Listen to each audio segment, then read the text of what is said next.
Crack open the drinks, everybody. We have ourselves a special guest on, one who I have had headbuttings with in the past and now has become a bit of a friend of the channel. Say hello to Bearing. Yo, yo, yo. Yeah, we have butted heads. I think that's why we sort of became mates type thing, because it's not fun when people just agree with you, is it? No, the world would be boring that way. Right. So do you, I just saw you put the gloves on before we went live. Is that purely just for your getup? Is that for your fucking character? Yeah, it's that's all it is.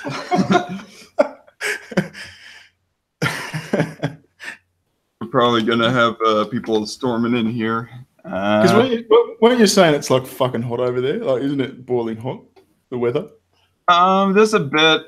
There's also a at least I'm not wearing the pea coat right now. Yeah, that would make it ridiculously hot. I think my air conditioner needs like the filter replaced or something, because it ain't running at exactly top efficiency. So it's like just below 80 degrees in the apartment here, while outside it's like lower, if not upper 90s or something like that. Shit. Yeah. What would upper 90s be? Because we go by Celsius. You guys do it wrong. Fahrenheit is what I mean. So if it's say 98 degrees, fuck, how do you fucking spell Fahrenheit? Weird word. You trying to convert that on Google or something? Yeah. Oh, so that's 36 degrees. Yeah, it's warm. It's not that hot. It's warm. It's pretty warm.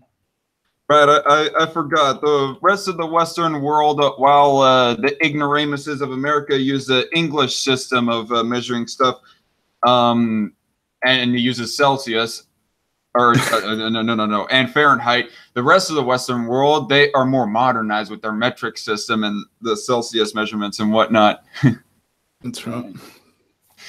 So, how's things been with you these past 6 months since the last time we talked, Bearing?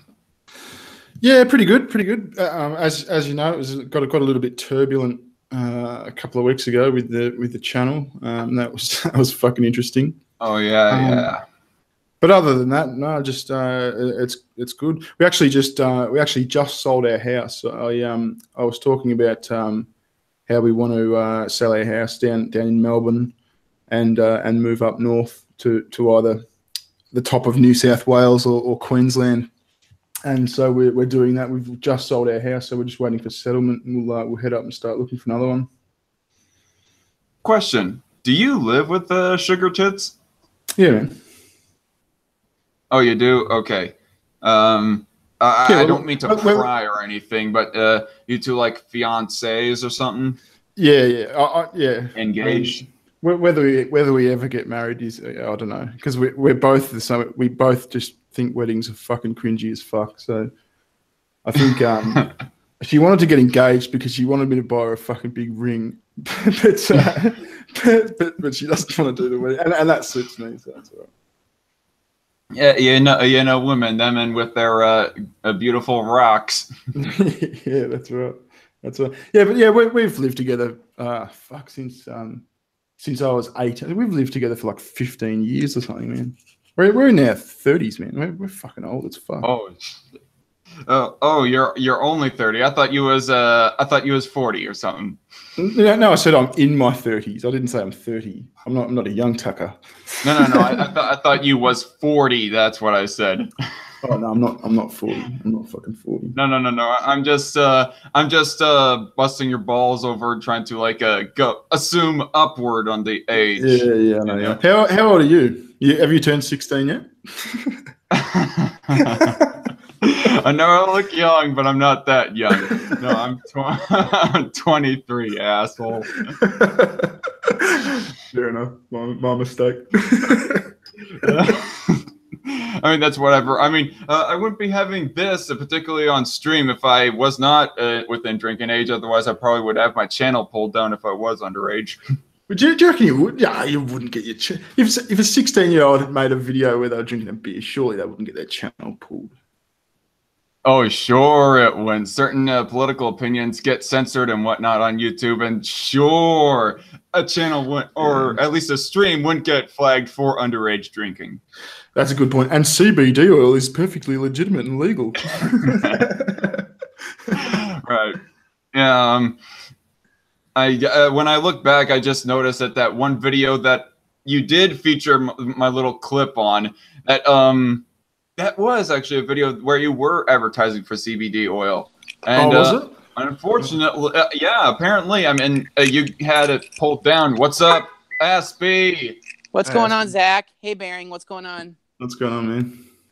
Nothing much. Just, oh, hey, Loudmouth, what's going on? Sorry, hey, how's it going, everyone? Hey, I don't want to see no fighting between you two, by the way. No fighting. I'm here. Keep it civil. It's been a year.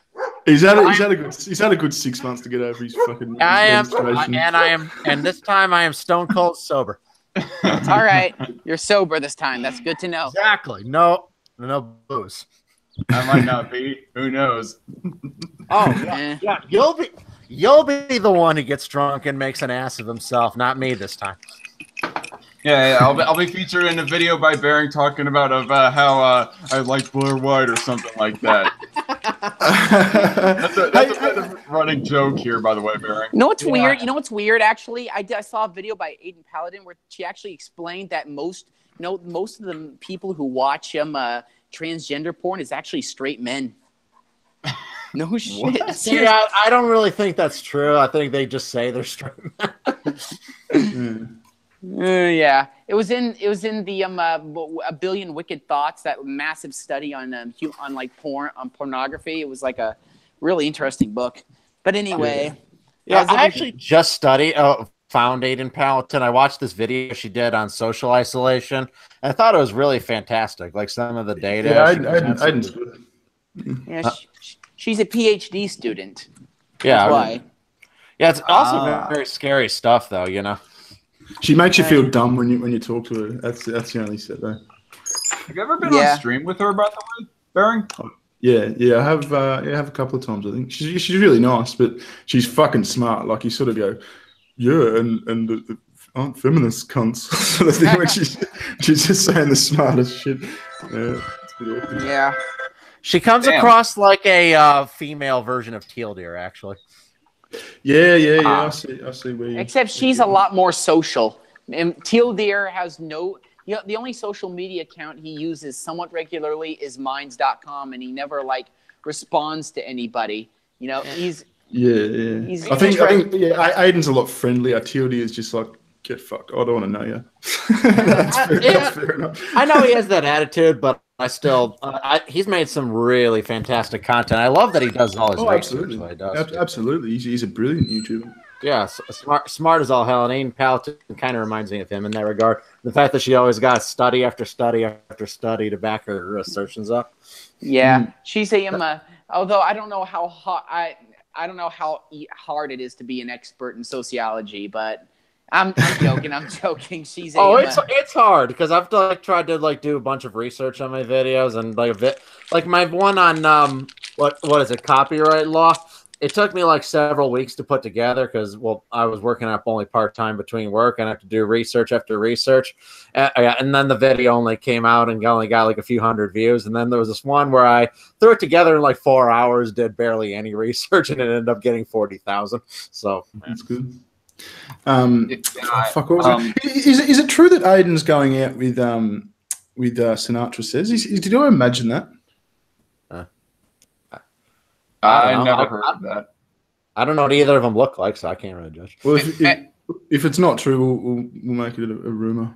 And speaking of half-assed successful videos, one of the videos that I once did, it was when you were talking about the whole the news media that was complaining about the people putting up the "It's okay to be white" posters. By the way, Bearing, I saw that video and I was all like, this should be entertaining to respond to. And it was a really half-assed response video that I did to that news group, and it turned out to be my most successful video with 4,000 views. I know this is a little bit off topic, but my mom flies to Brazil. She's a flight attendant, and she brought home this thing of chocolate. I thought it was just a whole bunch of different packages of chocolate. It's one big, giant chocolate bar. mean, look at it to the size of my hand. It's just one big giant chocolate bar. Holy crap! Who gives a fuck? Ask me why are you showing that to a man on a diet? That is cruel and unusual. Hey, ask you, have you done any recording recently? Not recently. My dad gave me a job. I'm working for him now, so I've been a little bit busy. You know, I'm helping out painting contractors. You know, and also right. I'm also in summer school, so I don't go to classes. I'm in online classes, so I've been really busy lately. I should probably start back up again, though. You're in summer school, so were you saying that's online? Online, it's 2 classes online. One is just to learn how to use Microsoft Excel, and the other one is some technical and report writing. It's really boring stuff. How much do you have to do? Like, how many hours a day do you have to do that? That fucking sucks. It depends. I mean, I don't look at it in time. I look at it in like the amount of work it is. The Excel takes a little while. The Excel is actually pretty simple because it's just step by step.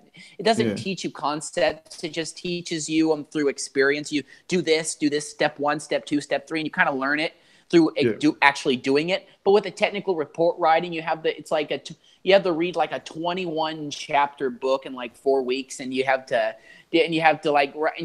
write out like 4 assignments about writing report. Imagine reading a book about writing reports. It's about writing like presentations and memos and whatnot. It's so boring. I'm beating my head against the book after about 3 hours. This is it's just completely worthless because. Yeah, and you know, honestly, Hugo mentioning of how your school and whatnot is like biting you in the ass on your YouTube endeavors. Working full time will definitely bite you in the ass. I mean, I'm speaking about myself because I work full time, and I would be uploading a whole lot more often if I wasn't working full time along with overtime. Being a delivery driver ends up really biting you in the ass in that area. Same thing, man. I go through the same shit. Yeah. It's not about quantity; it's about quality. Remember, guys. Teal Deer only uploads like every month or like couple of weeks, and he gets tons of views on his videos because they're good. It's all about quality. Question out of curiosity, Baron, do you work like is YouTube / Patreon, which is associated with your YouTube account, like your prime source of income, or do you work part-time somewhere outside of YouTube or something? No, I've got a few sources of income, but it's I don't have another job. Like, I don't go and work I don't go and work for any company or anything. So I produce music and I produce videos. Yeah, is my main source of income. You got a small mom and pop shop that sells your records or something? No, it's all online, man. So I distribute through iTunes and Spotify and a website called Bandcamp. And you get revenue through that? Oh shit, yeah. Oh, that's cool. Hello, everybody. Yeah, Hello. What's hey, up, JJ? JJ? What's going on? Not much. No, so how have you been? Other than life, pretty good. Other than life. What do you mean other than life? You know how life is shitty. Death's been pretty good. Life is pretty shitty, so other than life being shitty, pretty good. Fair. So he's trying to maintain a positive attitude even though things haven't been going too well. That's fair enough. Pretty much. Yep. Hey, speaking of music, you go on mentioning one time of what were your favorite bands. Like, what do you think of AC/DC? Aren't they an Aussie band, Baron? Yeah, they're fucking rad, man. They're cool, man. I love them.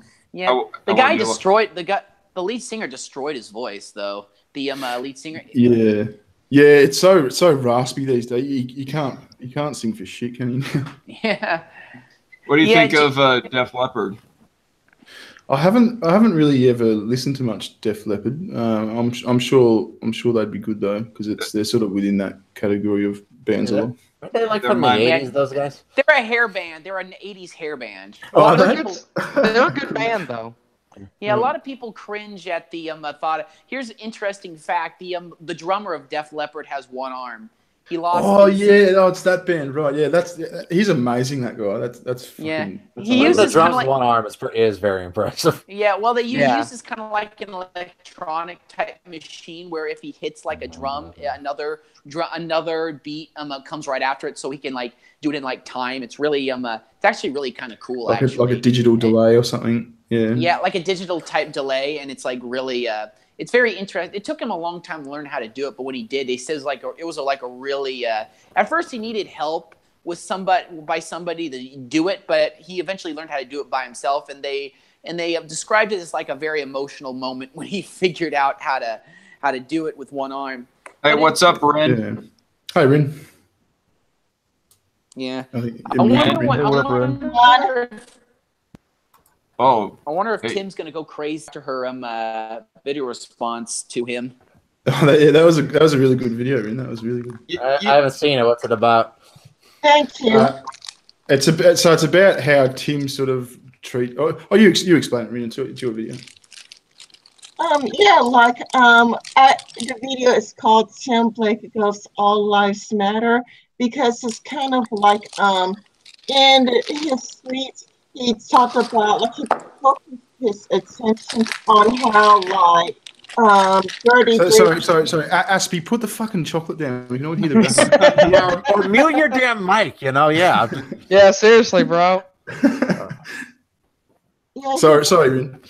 I was having trouble hearing. no problem. He put the attention on like how 33% of Black farmers were like negatively affected, while ignoring that like 62% of white farmers were negatively affected.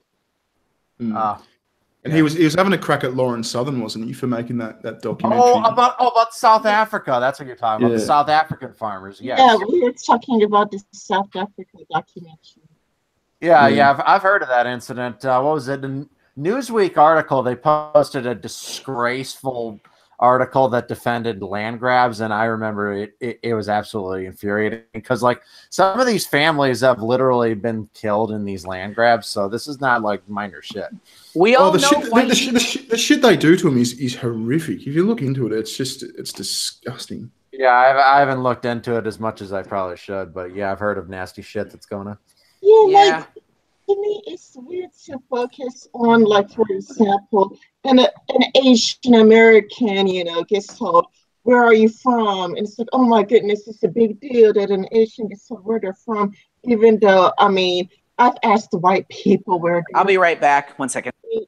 it's kind of a lot like as soon as, but it's like, if a white person gets killed in South Africa, it's like, oh, it's downplayed. Like, let's downplay it and just focus on whatever happens to Black people over there. Which it makes like all of those hypothetical arguments, like, oh, if the races were reversed, you wouldn't care about white people. Well, like now the races are reversed, and they don't care about white people there. Yeah, that's a very interesting argument, though. You hear social justice warriors try to redefine racism as being all about institutionalized power rather than individual feeling. And I don't agree with that redefinition at all, as I've explained many times. But if you go by that redefinition, in Africa, they're the vast majority Blacks, and they have all the institutionalized power on their side. So it seems like, yeah. I think that they're being massively hypocritical. That shows that kind of redefinition. It really isn't a legitimate redefinition. Yeah. It's really I heard someone use the example once. It was really interesting. Like if you took, say, like the most racist motherfucker from America, right? Just a horrible, vile, racist bastard sort of thing, and you put him in the middle of a majority Black country or a majority Asian country. And set him up with a house, and he all of a sudden he lived there. Does that make him all of a sudden not racist? That's a good point. Holy shit! Loudmouth. What was that? It was probably his phone. My phone. Yeah. It was Stairway to Heaven. Wow. I have Stairway to Heaven as my ringtone. I love Stairway to Heaven. Oh, that was okay. I need to change my ringtone as well. For some reason, I was mistaking that for some fantasy movies theme or something. No, it is Stairway to Heaven. Well, it wasn't the original though, was it? It sounded like more sparkly or something. Well, it's a ringtone. It's never gonna sound exactly. Oh, yeah, that's what I mean. It's not like it's not the original song in an audio file. But it is meant to be Stairway to Heaven. Did you hear about play the that backwards? Yes, then you'll hear messages from the devil. Yes. Hey, did you hear about to- about the lead singer of Tool got alleged of rape? Apparently. He got accused of rape. Nope. Yeah, the lead singer of Tool did. Oh, you're saying Tool with a T? Yeah, Tool. T-O-O-L. Jeez. Is that like the part of the Me Too movement? I'm guessing. Maybe. Yep. I'd bet my left nut on it. Yeah. But some massive third wave feminazi would like to smash your left nut. Probably both of them. Yeah. Was it by just a random groupie or something, or someone like well known? Oh, this was something that was trending on Twitter that I saw. Interesting. So you've been dealing with the progressive voice, Baron. Oh, he's a special sort of guy, isn't he? He's special. I like how he was spurging out of how his fans came, or how your fans, excuse me, came rating his videos. Oh, for fuck's sake! And then the latest video that I made about him, I didn't link it at all. I didn't check to see if he cracked the shits about that. But I sort of took the only thing away that he sort of could get mad at me about, because I'm not mean to him in the videos. I'm never like, I don't call him name except for that one Chunk Kill Kunsky because it's fucking funny. But I don't call him a fucking idiot or anything like that. Like he said, what did he say? My audience deserve to be stoned to death. Like, Did he really say that? Holy shit! Holy shit! Isn't that a fetching thing for a fucking ex-Muslim to say? It's not a fucking good look. Oh wait, he is an ex-Muslim. I think so. I'm pretty sure. Wait, Baron said something bad about me? Allah Akbar!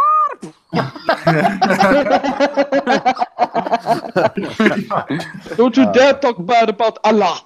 Yeah, the whole progressive thing fucking gets thrown by the wayside pretty quickly. Muslims are very progressive. I blow people's heads off. I actually have my own share of response videos to the progressive voice. This guy does not really get responded to enough, in my opinion, and a whole lot of his videos are just low-hanging fruit, I say. Oh, and so many of them are just fucking stupid. They're just the way he bends and stretches. The mental gymnastics this guy fucking pulls are amazing. They're Olympic class. It's ridiculous. Like he made a video. He made a video the other day saying that fucking debate between. Remember that debate between Shapiro and Cenk Uygur at Politicon last year? Yeah, that was awesome. He reckons Cenk dominated Shapiro. I think I saw that. Yeah.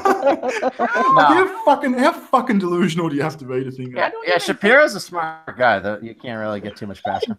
Well, like even like Chief's Unfast, like if you went to like the Unsearched YouTube channel at a time, even you're like, hey, I normally like you guys, but man, Chief did a really bad job. Yeah, like, he did. He did that well. But remember when he made that comment? He's gone, hey, if you're not educated, you can educate yourself. What a stupid thing to say to a live audience. It's not going to result in anything but them hating you. Yeah. Mm-hmm. To me, Cenk Uygur during that vegetable debate, he did something that was like really weird and odd. He started chanting out of nowhere, USA. Yeah, that's right. The most untechnical thing to do, he starts doing. That was ridiculous. That's why I say politics is another form of religion. You It know kind of what? is. I find it really ridiculous that this guy, he criticizes you for actually linking your video to make sure that people can check to make sure whether or not you took him out of context. Yeah. But then you have somebody else who also criticizes you for supposedly taking people out of context. And I'm referring to Christy Winters. You probably thought that I was referring to myself. But anyway. Did you accuse me? I can't remember that. I'll have to go back over that. Can't remember? Oh man. Well, I made like a drama review video of that whole drama.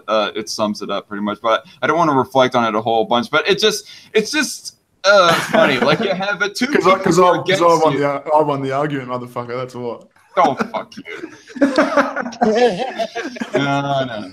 Anyway, so you have two people like going against you who have two different opinions about, linking shit, linking videos, and taking people out of context. Like, one person doesn't want you to link the videos so that people can make sure that you aren't taking them out of context. The other person is criticizing you for taking people out of context, and so that's why you link your videos.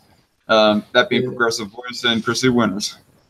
Oh, and no way of satisfying everybody.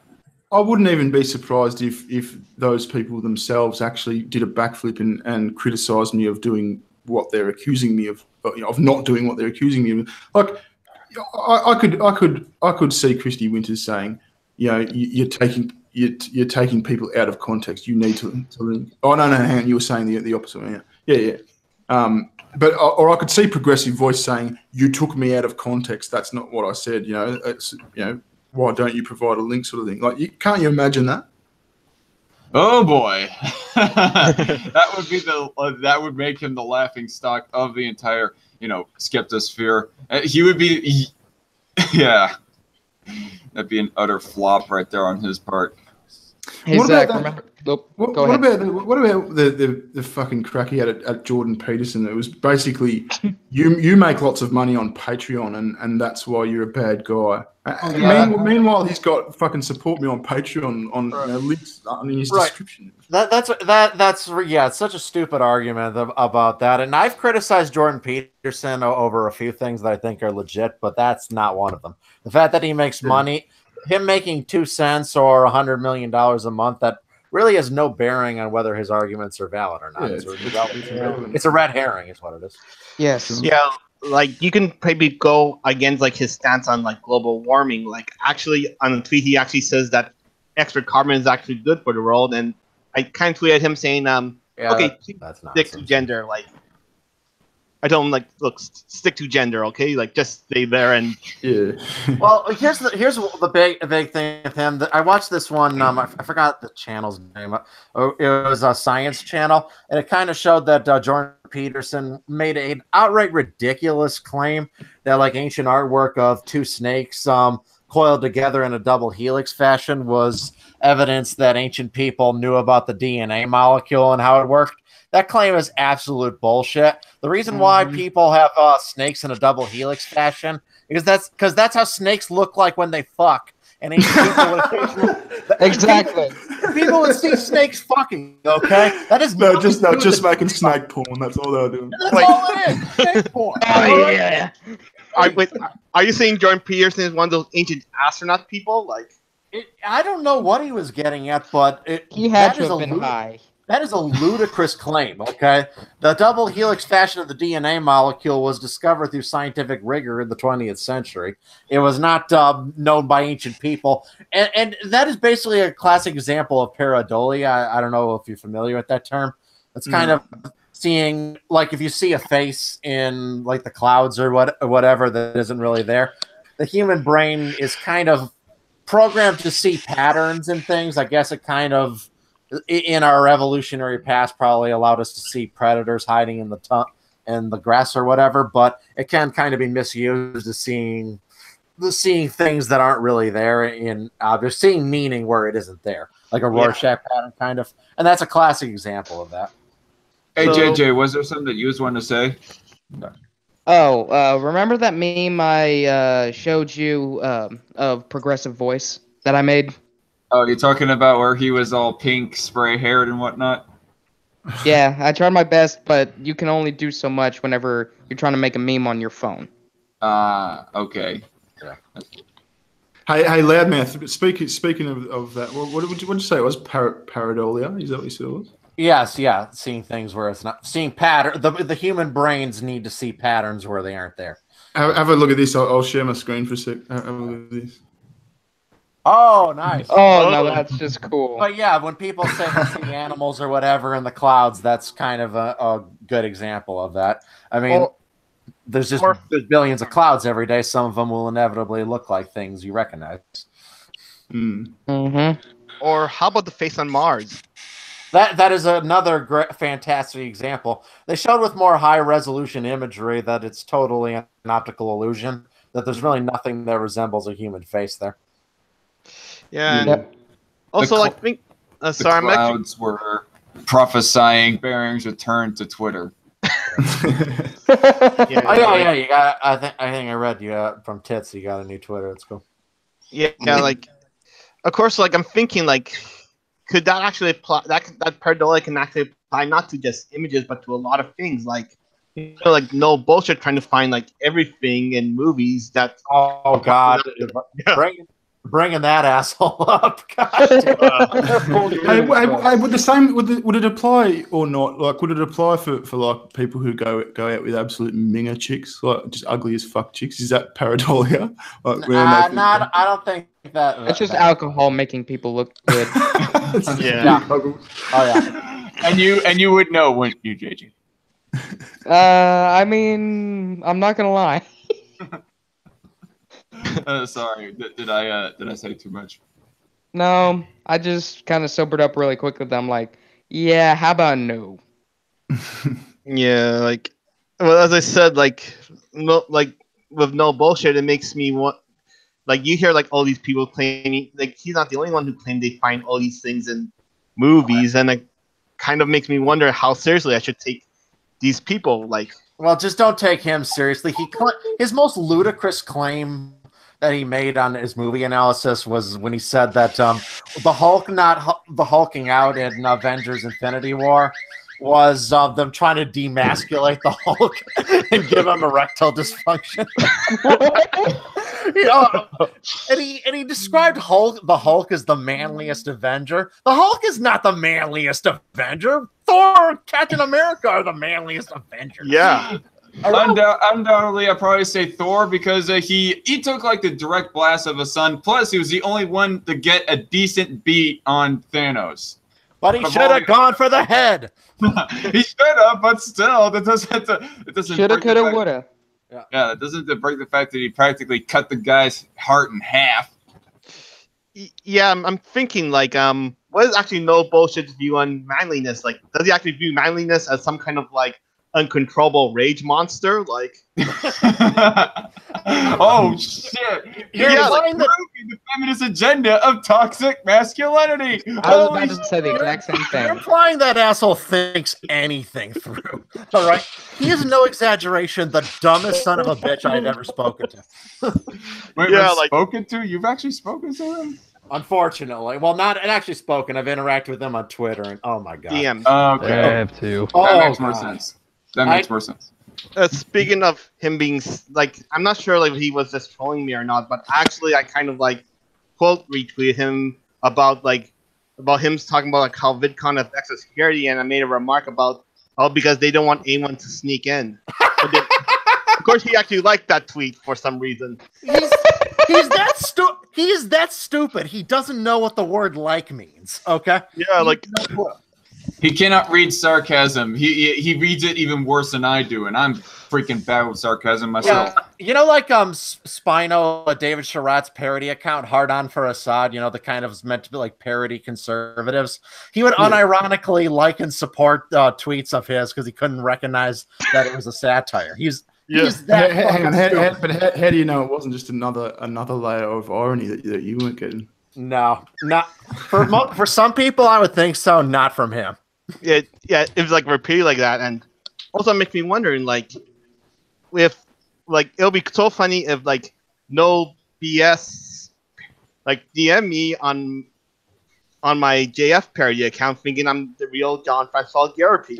Did he really? No, I'm just thinking hypothetically. He probably would get fooled. As much shit as you give him, though, you got to hand it to the guy. He's fucking good at what he does. He was. I look at his numbers about a month ago. He was getting about 8 or 9 million plays a month. That's for a YouTuber sitting in his bedroom. That's pretty phenomenal. Oh yeah, Ain't that depressing? It is very depressing to think that, because that just proves how stupid people are. Bam. Yeah, Yeah, that's why I will say that there's not much correlation between quality of videos and how many views they get. Right there. You know? Oh yeah. There's just Well, there's very well, little correlation. it depends what you define as quality. I mean, if you're trying to make a video that is going to appeal to a lot of people, if that's your definition of quality, you make quality videos. I mean, like videos that are like well researched, well argued. That's what I mean. Though. Oh yeah, fair enough. But I mean, he's talking about fucking video, like movies and shit. I mean, isn't that just like? I mean, how much research can you do? You like it or you don't. Isn't it just opinions? Not really, because you can look at like behind the scenes stories and what they intended with the scene, yada yada yada. I took like film class, so there's actually quite a bit that goes into like the cinematography angles. Yeah, there's a lot of layers of analysis. Yeah, no wonder you're so good at your movie reviews. Thanks, JJ. I appreciate that. I think that's what is the most important part towards a video in general is the research, but arguably the editing skill also kind of defines the quality, as I would say. Oh, yeah, that matters a lot. Yeah. Well, it depends on it. All depends on what sort of video it is. I mean, if I'm making a video that's just taking the piss out of something, you don't need to do research. You just need to entertain people. True. I mean, yeah, like sometimes I'll just find low hanging fruit, like. Yeah, you read what I was about to say. Low hanging fruit. Like when I did that video response to Angry MGTOW saying Ted Bundy was a male feminist, you know, that didn't require much research. It was just kind of me taking the piss out of him. Oh, good lord! Yeah. I mean, Angry MGTOW. I was actually scheduled to debate that cunt, like in the. No way. Chairview's like how he does the debate academy thing. Yeah. Because I was doing that, like, I don't know why I even chose to do the debate, but I just did it for the hell of it. I just took the negative on sex robot technology or whatever, just for the sake of it. Like, I think they're fine. Like, if you want to do that sort of thing, do it. What's your argument against sex robots? Sex robots are fucking awesome. Well.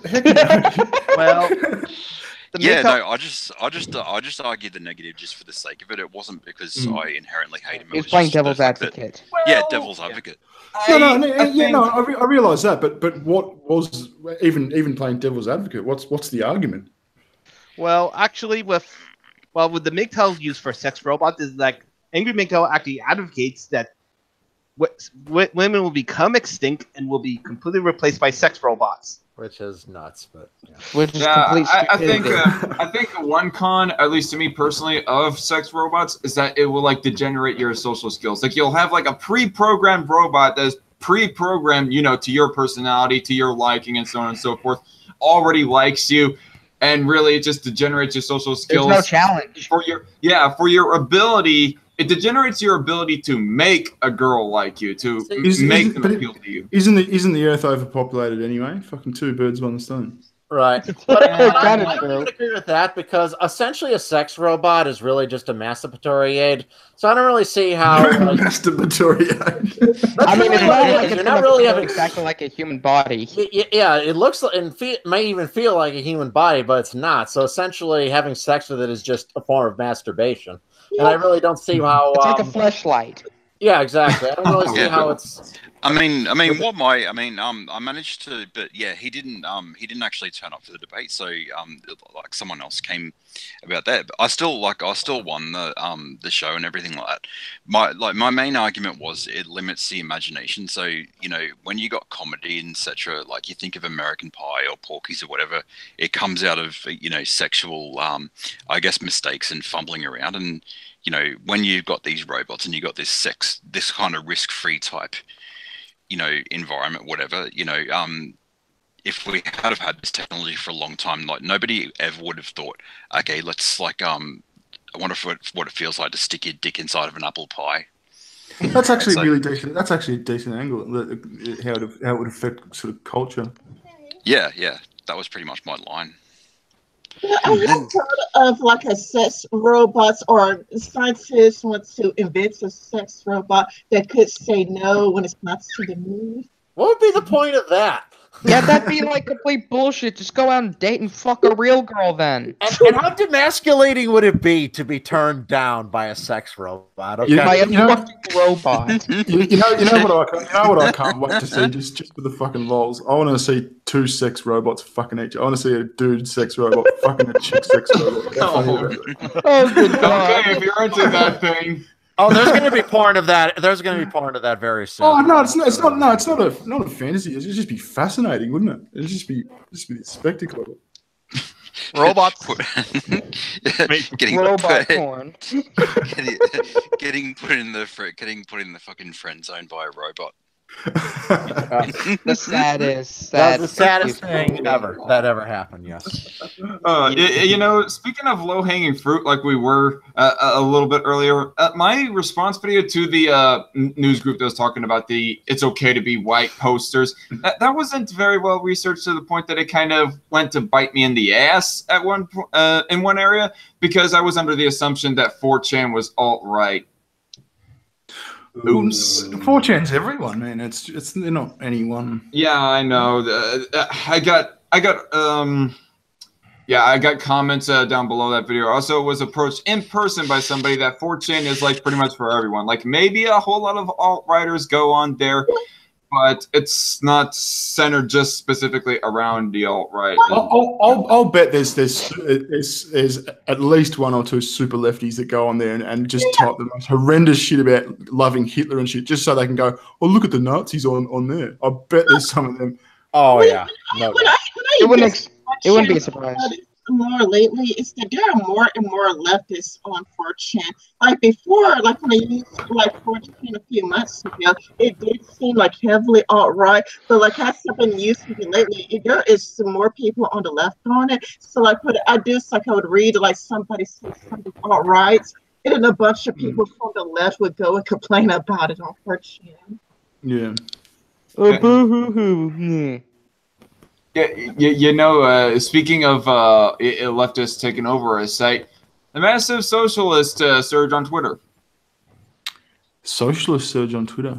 Well, okay, I don't know. Maybe it's just me, because I've been noticing that there's a whole lot of these socialist Twitter accounts that would have a little bit of a bigger following than capitalist Twitter people. Comparing the effeminate degenerate to S-Man Speak, comparing Owen McDonald to other people. What's another example of somebody who's fairly... Fucking Owen McDonald, what's he been up to? I haven't looked at his stuff for a while. Oh, the same old. I mean, it's kind of weird because his own Twitter following, dwarfs his YouTube following. Like, it's just weird. It's like you have a capitalists dominating on YouTube, but socialists apparently are... not, I wouldn't say outright just dominating, but they're slowly taking over, I guess, has kind of been my observation. Or maybe I'm just paranoid. People are just turning more and more socialist as years go by. You know the thing that Owen doesn't get that fucking shoots me to tears, and it's a simple thing, is where he argues that, you know, to own a company and to what does he say, to exploit the labor of others, Exploit the workers. Yeah, you know, you're stealing their labor type thing.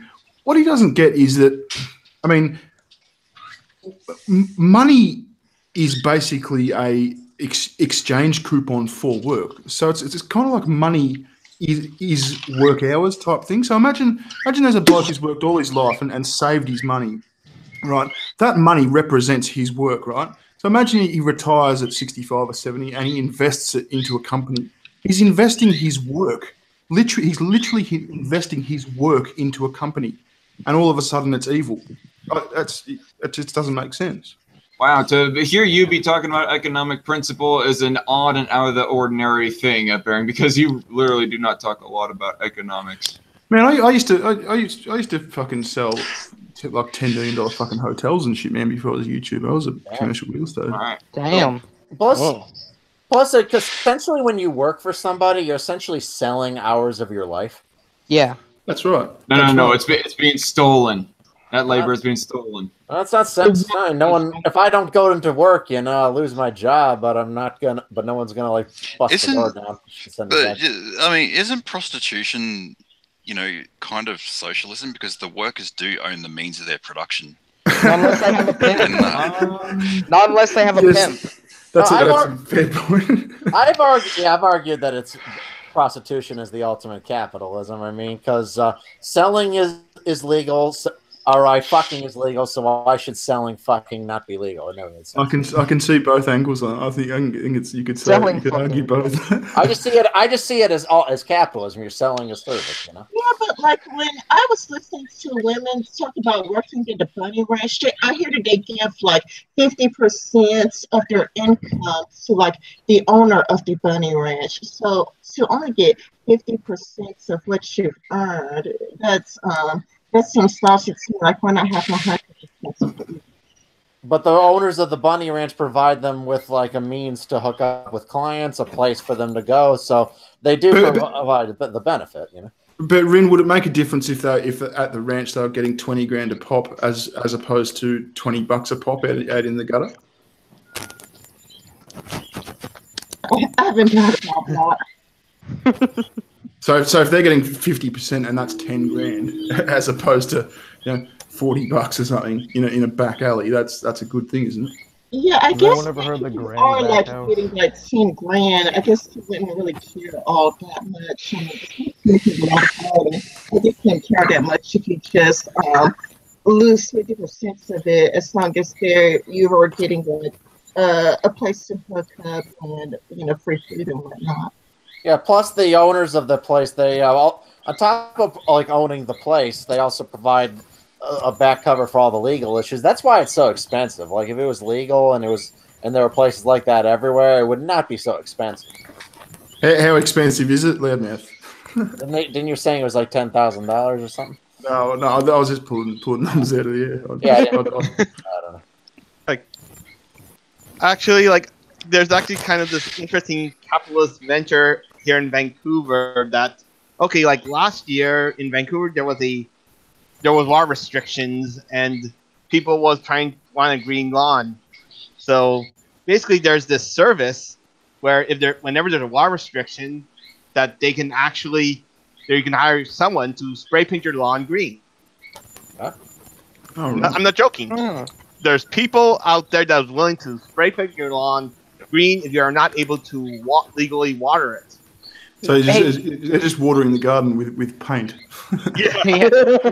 Wouldn't that be called green face? Fucking racist.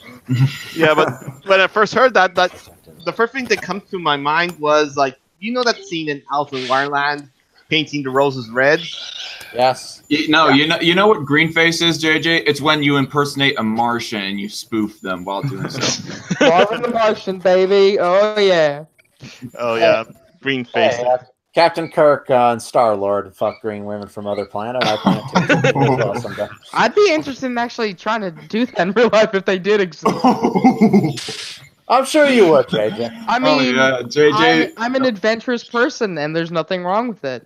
Like S-Man said, JJ is the conservative. I am not racist at all against the green. The green people are people too. Green lives matter. Green lives matter, exactly. But green is not a creative color. Green is the best color. You racist. You fucking racist. Hey, all plants use it for their chloroform, so... Yeah. Apparently, to some people, green represents manliness. Yeah, for the Hulk. It's a no bullshit. Yes. Yeah, it's a no bullshit. Yeah, it does. Oh, wait. Here's an interesting question. Considering the Hulk grows to like 3 times his size... I know this is going to get me in a lot of trouble, but what happens to his penis, though? Does like shrivel up?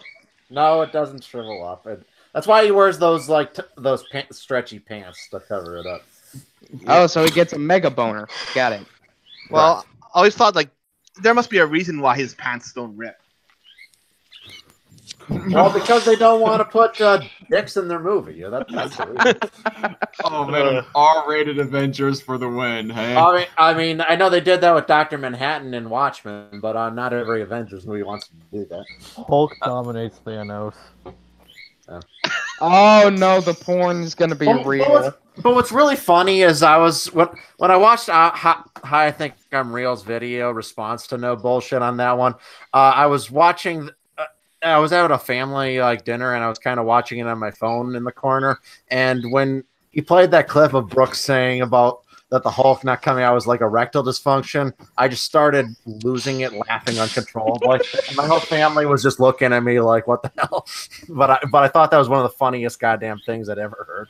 Like that is just so stupid. You know what I think is the most depressing part of that video of Hi I Think I'm Reals is how he was showcasing of how far Andy Worski has fallen. Well, Yeah, it's sad. Yeah, but it is what it is. I mean, he hasn't really fallen. He's still got a pretty good following. You know, he can always bounce back. But his Of quality course, has I definitely mean, gone down.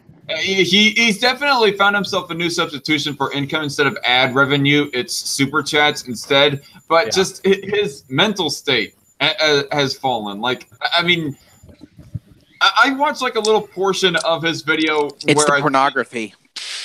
Yeah, sure, whatever. But anyway, I watched a little portion of the video that he titled as, or the stream that he titled as Fallouts. It was the one he was debating. I think it was Tonka Saw. I think that was the where that Hi I Think I'm Real got the clip from that he featured in that video, and just he was arguing over basically nothing. It was just a bunch of nothing drama. Didn't he? Yeah, he went crazy in that. Did he? Yeah. Wow. Yeah, and he never was like the highest intellectual YouTuber. Well, of course not. But he was a lovable, dumb loudmouth before. Now he's just. To be fair, he was a likable loudmouth back then. Now he's just a narcissistic loudmouth. Sorry, Rin. I was watching that, video by Hi I Think I'm Real, where it was going on and on about his terrible mental states and how he was like at the airports and how he got like all sweaty because he thought that people were going to kill him. It's really weird. Yeah. Thank you, Kitty. Okay, there's a person in the chat that says, "I see Bearing is here. Hi, Bearing," and then says later on, "You guys are boring." Later. Oh, screw you too. Why not? What a rude cunt! Like, why not say hello to all of us? Well, Bearing is a celebrity here. Yeah. Like him is an East Celeb. Yeah, but he's not the. I mean, he's not the only Australian here. For fuck's sake. Yeah, that's right. That's right. You're not a celebrity though.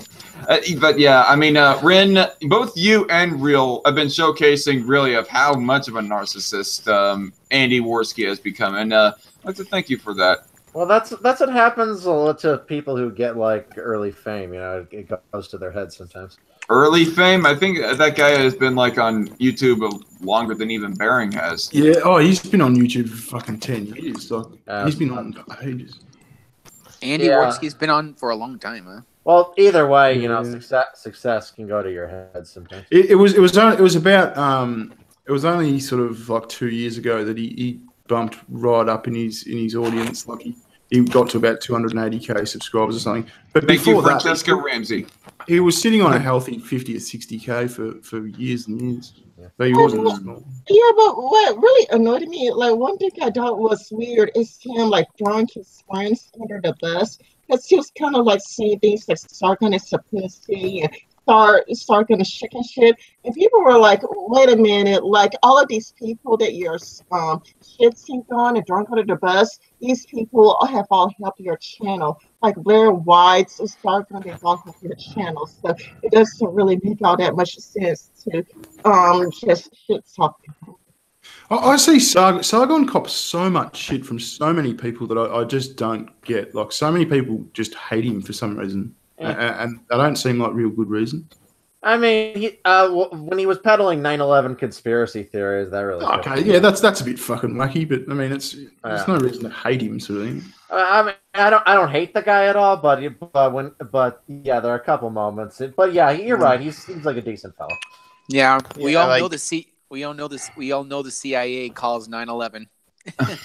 Or like when he, or like see like there are like some valid criticisms to Sargon, like him like like moralizing about free speech absolutism about the stream, but a few months later, when that subject of the stream came up in a spat, he flagged someone. I didn't say you can't criticize and criticize the fucking shit. I gave go him for some your shit over life. that, But what I'm talking about is people like that hate him, sort of thing. Like it doesn't matter what he does, they'll just sort of just attack him, sort of thing. Yeah, that's what you're talking about. Yeah, like He went serious. Is that what you're talking about? Like, What's that? it's the Michael Rowlands. Like, those are people I know that hate Sargon no matter what. Like, I don't know. It's kind of like, because I know that. Rollins, yeah, that guy's so obnoxious. actually, there's some, like, speaking about like people like hating Sargon just because they hate him. Like, well, this is actually kind of interesting. I saw on Twitter, but you probably heard about it. But basically, Spinal actually recently called out Christy Winters because she seemed to be like jumping in bed with JF Garapi by suggesting that Garapi should actually sue Sargon.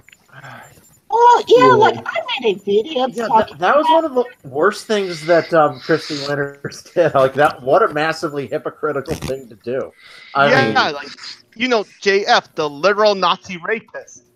Yeah. I wouldn't say he's a Nazi rapist, but he's more of I suppose more Nazi rapist inclined than your average fellow. Well, he's certainly a white supremacist, and in terms of rapist, there's been a lot of debate about this woman he had sex with who supposedly was not mentally capable of giving consent. Yeah, I've heard all about that. You know the one thing that I don't get in all of that, and I haven't heard anyone really address. He's attacked from all sides for apparently having a relationship with an autistic girl. Isn't he autistic? I don't think so. I'm pretty sure he is. He looks like he could be. Well, so how is that? So if an autistic person has a relationship with another autistic person, how is that in any way taking advantage of them? I don't get that. Well, there's different levels of autism. Like at first, I was. So she was more of a spud than he is what you're saying. Right. Like I'm on the spectrum myself, and I kind of at first was defending. Well, yeah, you have it in your name. Autism isn't even that fucking autism isn't that fucking big. Every fucking second cunt's got autism these days. It's not even fucking. I think it's like 2 or 3% of the population or something like that. Oh, is that okay? Maybe not every second cunt. See, like, there's a reason why they call it an autism spectrum. Right. Like, there's different. That's a wide variety. Yeah. They say that some doctors assessed her as having the mental ability of a 12-year-old. Which isn't the case for like a high functioning individual. Like, just assuming JF's on the spectrum, that's not the case with him. It's not the case with me. Not the case with Aspie. So there is a different spectrum. That's the thing. I haven't really made a definitive opinion on it myself. I've kind of looked at it from both sides, but I still think JF though is a really creepy guy. Oh, I mean that's fair enough. You can think, that's fair for you to think. But I mean, I think that level of detail, though, like looking into someone's court documents and then sort of making judgments about how the mental capacity of this chick had. I think that's like for YouTubers, that's probably a bit fucking a bit too fine a detail. Like fucking hell, surely we've got better things to argue about. I mean, she was an adult. She was a 19-year-old woman. So well. The thing is that if you actually look in the court documents, there were actually 2 people who examined her. Like, one is a counselor hired by her parents, which could be biased. But however, she was also examined by a more neutral court-appointed psychiatrist, and of course, they both came to the exact same conclusion. So. Yeah, so that kind of gives more credibility to the claim that she wasn't mentally able to consent. But does that mean that when JF met her, he should have also assessed her mental abilities and come to the conclusion that she is not fit to, is that what that means? Is that the conclusion you're drawing? Well, JF did say that he's a psychology student, so he should at least maybe know the basics. So Fair point.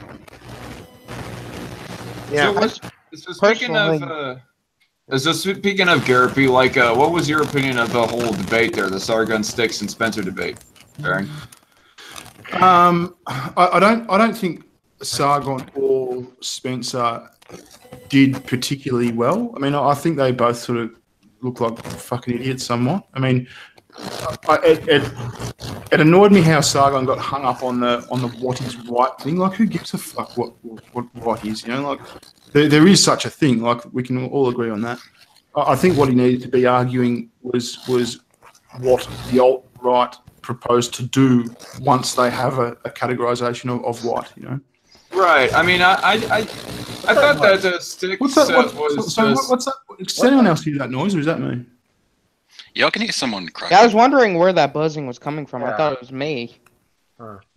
Is that me by chance? Here, let me mute myself. Yeah. yeah, but Maybe just try changing your mic and then changing it back. It might fix it. yeah. You see, I mean, that's what's wrong with Sargon. Sargon's not a very good debater because he gets caught up in these kind of like little details, and it's just you're never going to get to the to frame like a large argument when you're caught on one detail, because that's what's wrong with humane mind. Like he does that. He gets caught up in this one. He's like, detail. I'm right, you're wrong. I'm smart, you're stupid. And he gets really heated about it. What about China law? I'm like, I don't think most people even read it. Yeah. So you just broke up there a bit. What would you say? Yeah, Sargon brought up like what's about China law when I don't even think that most people even read China law.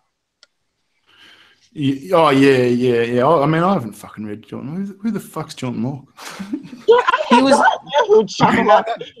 He was an Enlightenment thinker in the kind of Enlightenment area in France, and he kind of was the basis for that idea of the kind of blank slate. Like everybody's born with a blank slate, and also he wrote about. He came to America basically. I kind of think it was during the 18th. That was Tocqueville.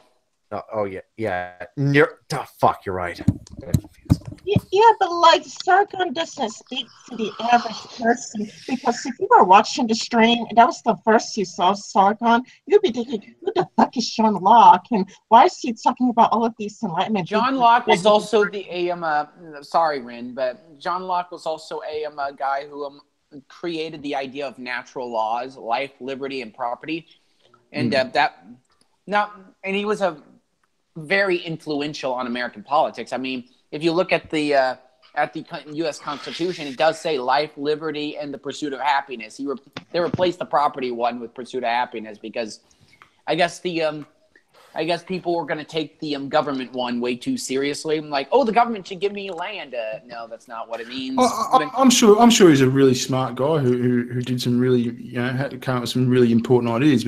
But I get what Rin's saying. I mean, you're not. It doesn't mean you're a fucking idiot if you haven't read his books or his works. I'm talking about like the average person. Like, would the average person, like, would the average American know who John Locke is? I don't think they would. I'm pretty sure the average person hasn't even read Marx's, ideology. I've read talking about the Communist Manifesto. Pretty much. The Communist Manifesto really isn't a book. It's essentially a manuscript of about 40 pages. And it's not long. It's essentially a summary of the sort of ideological beliefs that the communists have, and the last phrase of the entire Communist Manifesto is "workers" or something unite or something. It's kind of like this. It's the slogan of the Communist Party, all the communist parties. And I probably should have thought of someone more smart. But the problem is, like, you can't criticize Sargon because his fans can be very spurgy at times. True. Following their fans can be spurgy. That just happens. Like the Jordan Peterson fan base is probably the worst. It's like you try to like argue a point, something like that, and they say, "Oh, you didn't watch video number 355 at 56:35 in." I was like, I didn't have time to watch 100 hours of footage. Einstein said it best. Everything should be, if you can't explain something in simple terms, you don't understand it very well. That's a quote from Einstein. Yeah, that's very true. If you can't explain in like one or two sentences, just stop, because you don't know what you're talking about. Some things do need more than a few sentences. Because there's some pretty complicated shit. Yeah, I know. you still shouldn't. Yeah. You still shouldn't need someone to read an entire book in order to understand a basic philosophical statement. If you can't really sum it up some way, then it's ultimately meaningless. I think that's the main thing that I have with Jordan is the fact that he overcomplicates his statements and whatnot.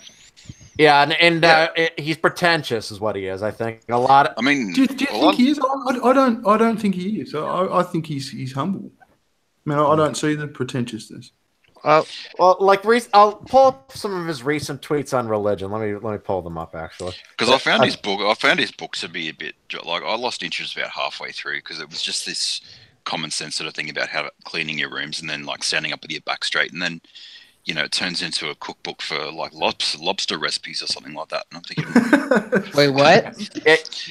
That'd be good. I found the quote, guys. The tweet from Jordan Peterson. God is the mode of being you value the most is demonstrated or manifested in your perception, in your presumption, perception, and action. Like, fair enough.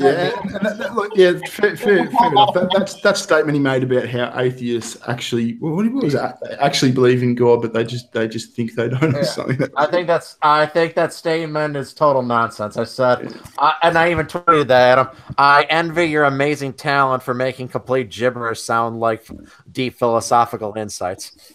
You know what? You know what kind of pisses me off even more than that? You know what I think is a more outrageous statement than saying atheists really believe in God, but they don't know it? Is saying that atheists are stupid. Just my honest opinion. Has he said that, though? He hasn't said that. I mean, I'm kind of referring more to humane. I mean, I honestly, I cannot come to hate humane at all. In fact, I quite frankly like him. When he's in a good mood, at least, he can be witty and humorous. Yeah. And hey, can I see? The one time in the Aspie Asylum that he was just going on about how atheists are stupid as a debate subject, and we was going on. Me and him were going back and forth. He just needs to get his temper under control. It's like really stupid because, I mean, many of you have perhaps seen all of the atheist videos on YouTube, right, by the amazing atheist Jacqueline Bland and whatnot. A lot of times people do bring up reasons for their atheism, the contradictions in the Bible, where the Bible says, do not judge, but then the Bible says only the righteous should judge. Or, it's like people do bring up reasons of why there's atheists, or there's just like no really hard evidence. I mean, it's just such an irrelevant statement. Like, yeah, of course there's stupid atheists and there's stupid religious people. Well, what's your point? Yeah. But in terms of the notion that atheists secretly believe in God, I mean, I do believe firmly that rooted in our evolution, there is kind of a faith instinct that's rooted in all human beings. Like, belief in the supernatural is so pervasive throughout history and even from most people in the modern world. I do believe there's a part of our brains that deeply wants to believe in some kind of supernatural higher power. And also, there is I saw an interview with an atheist, with a former atheist who became a Christian, who said that he essentially said at one point, he said, it's very easy to be an atheist when you're very successful and life's going good, but it's very hard to be an atheist on your deathbed. Like when you're about to. That's so true. Because I can't imagine like just thinking like, what if there's something there? Like, what if I'm gonna die? Like, am I gonna die and there's gonna be nothing, or am I gonna die and all of a sudden the gates of heaven are gonna light up and I'm gonna have God standing before me, gonna judge me? And if I'm not, if I have not, if I'm not a follower of God and that happens, I just can't get over that. I could never throw my belief out the window. I think that happens much more that people have a hard time. People are used to existing, and people have a hard time imagining it not to exist. But Hunter, I have a counter argument to that. Wouldn't worshiping the wrong God be more of a mark against you than worshiping no God at all? There's a lot of speculation in that, but that is a good argument. But I suppose You can't. I suppose believing in some God is better than believing in no God. I mean, I remember. What's that guy comedian's name? He was on Marley and Me. The fat guy. What's his name again? Anyway, he was. He did a skit where he said there's like there's like thousands of religions around the world, which means somebody's going to be wrong. You know, we may all be in hell one day going, who did you pick? And here's just like, I picked Jesus. Who knew it would be like some frog king in Africa? Who knew? Do any of you guys listen to the philosopher from the 60s and 70s, Alan Watts? No, I've never heard of him, but go on. You should really look up. He's got a fascinating take on of all things reincarnation. Have a listen to his lecture on that. It's really interesting. But what I really meant about a faith instinct, though, is I really think like a belief in a higher power kind of help foster tribal cohesion, basically like of everyone in the tribe all sharing the same religious belief. Kind of kept the tribe together.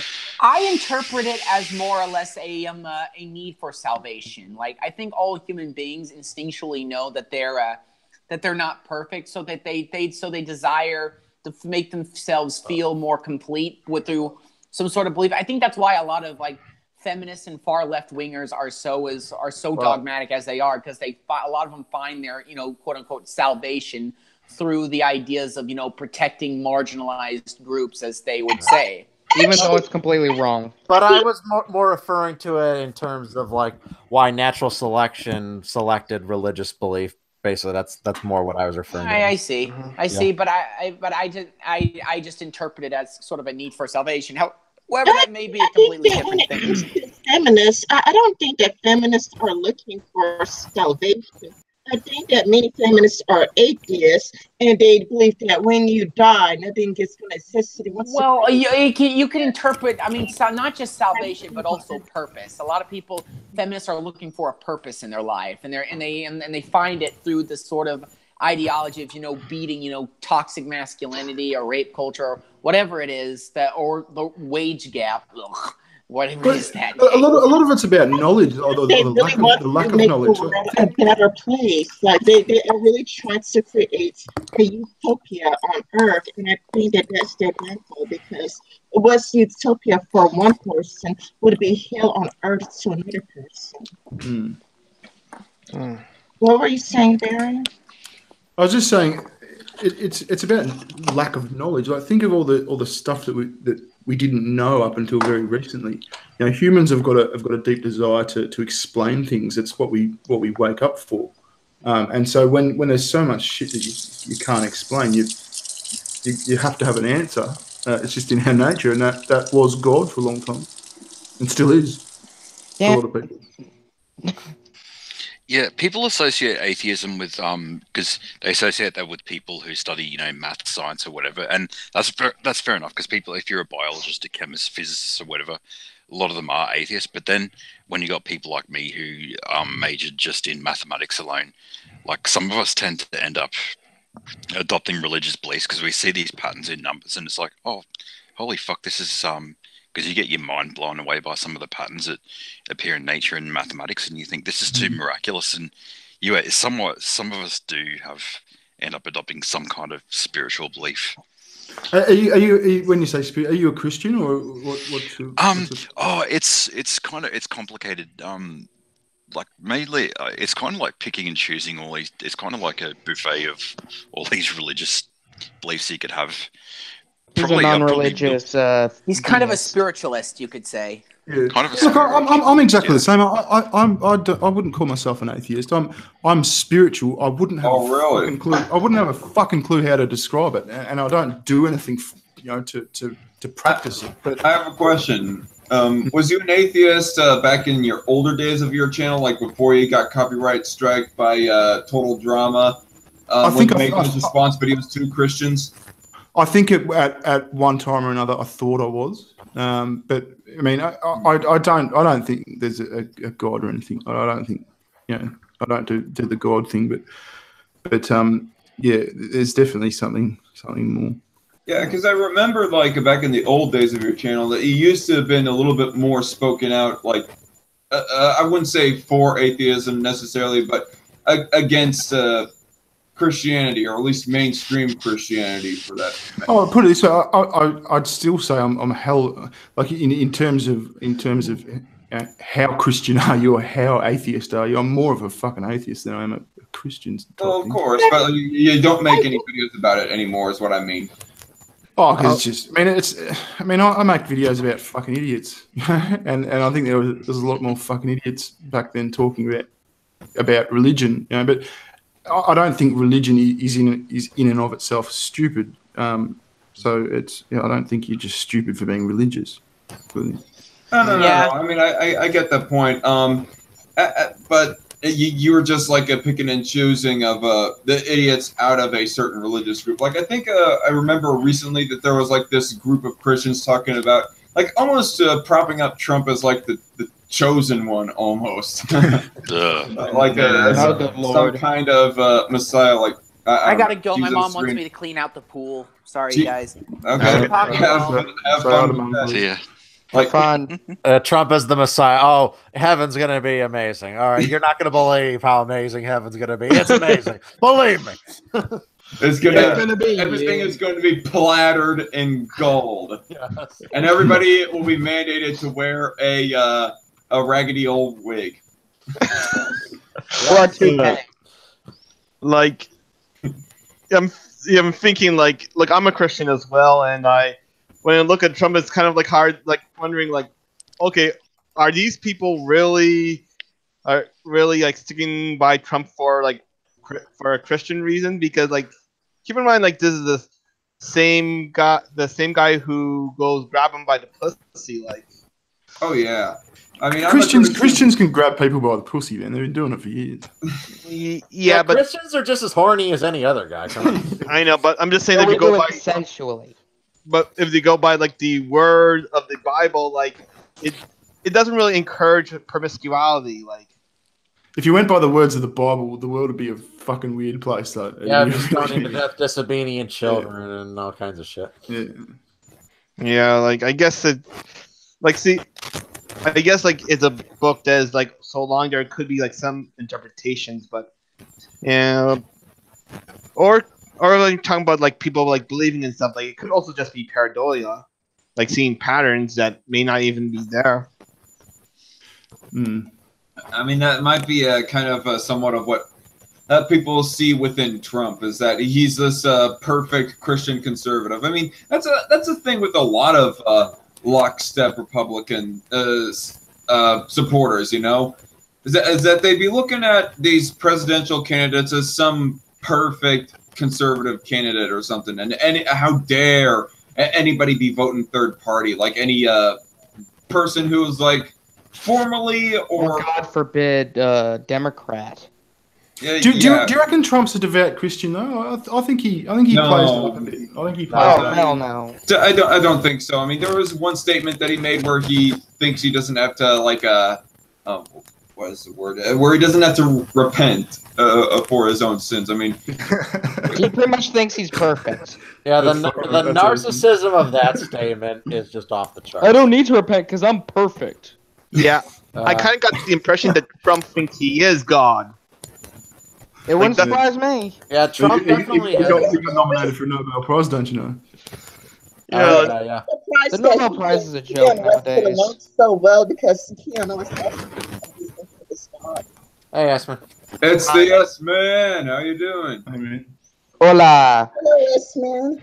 Hello, everybody. How's it going? I just remembered that Zach was live. I was like, oh, shit, better see what's going on here. We have the great bearing here. Yes, we have a celebrity guest this time, so it's cool. How's it going, mate? Good, yeah. It's going all right. It's hot as hell in Utah, but that's to be expected. It's hot as hell here in Michigan, man. It's fucking cold. It's hot as hell here in Oklahoma. It's okay here in Vancouver. Yeah. I've been noticing that you've been getting a lot of shit for your one recent video talking about Milo S, man. Yeah, honestly, no. Those guys are fucking idiots. I simply stated that I didn't like him for a few reasons, and they're like, and one of them got offended. You said the word faggot, but they're putting the blame on me, and I'm like, That's what You called him a Indianapolis faggot? calls himself. Jesus, You called the dangerous faggot a faggot. How dare you? Yeah, like really? I'm guessing like it's maybe like how they treat like black people who use the N word, I guess. But yeah. It's like, how dare you? They can say, but you can't. And I personally can't stand Milo Yiannopoulos. I just think the guy gets off on like He's a hatred. dickhead. He does. He loves it when people hate him. He just Yeah. gets off He's on it. the ultimate troll. He really is. Yeah. he is a drama whore. Oh yeah. Yeah. That too. Some of his views were just absolutely atrocious. As like some of them, that's kind of why I didn't like him. Even his like comments on gay people, like that was my main reason for not liking him because I thought they were fucked up. And someone's like, he is gay, you spastic, and I'm like, yeah, but he still said those things, so I'm gonna criticize the dangerous. Therefore, faggot. shut the fuck up. Yeah, I criticized the dangerous faggot for saying shit about faggots.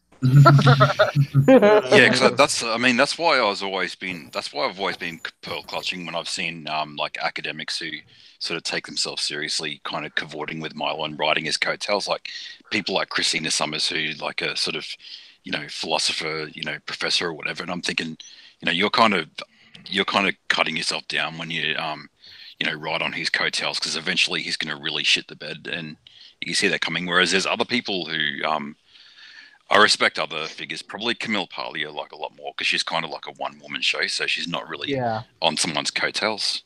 Yeah, I mean, last year a lot of people started to distance themselves from Milo after that whole Milo pedo controversy, or as I like to call it, Milo Gate. But like that whole shit show, I finally looked into what it was, and it's like, oh. Yeah, I never even heard of it until you made that video. Yeah. And to be fair, I actually was a Milo fan for a point in time, but that was back during my Trump days, so. I thought he was all right, and before the 2016 election, and then he started to. Then there were some things he just started to say, and I'm like, okay, this is probably not a good idea to continue to read him or take him seriously. So I gotta say though, the old Milo Yiannopoulos that used to appear on like the news in a suit and calmly debate people, I liked him a lot better than the yeah. Yeah.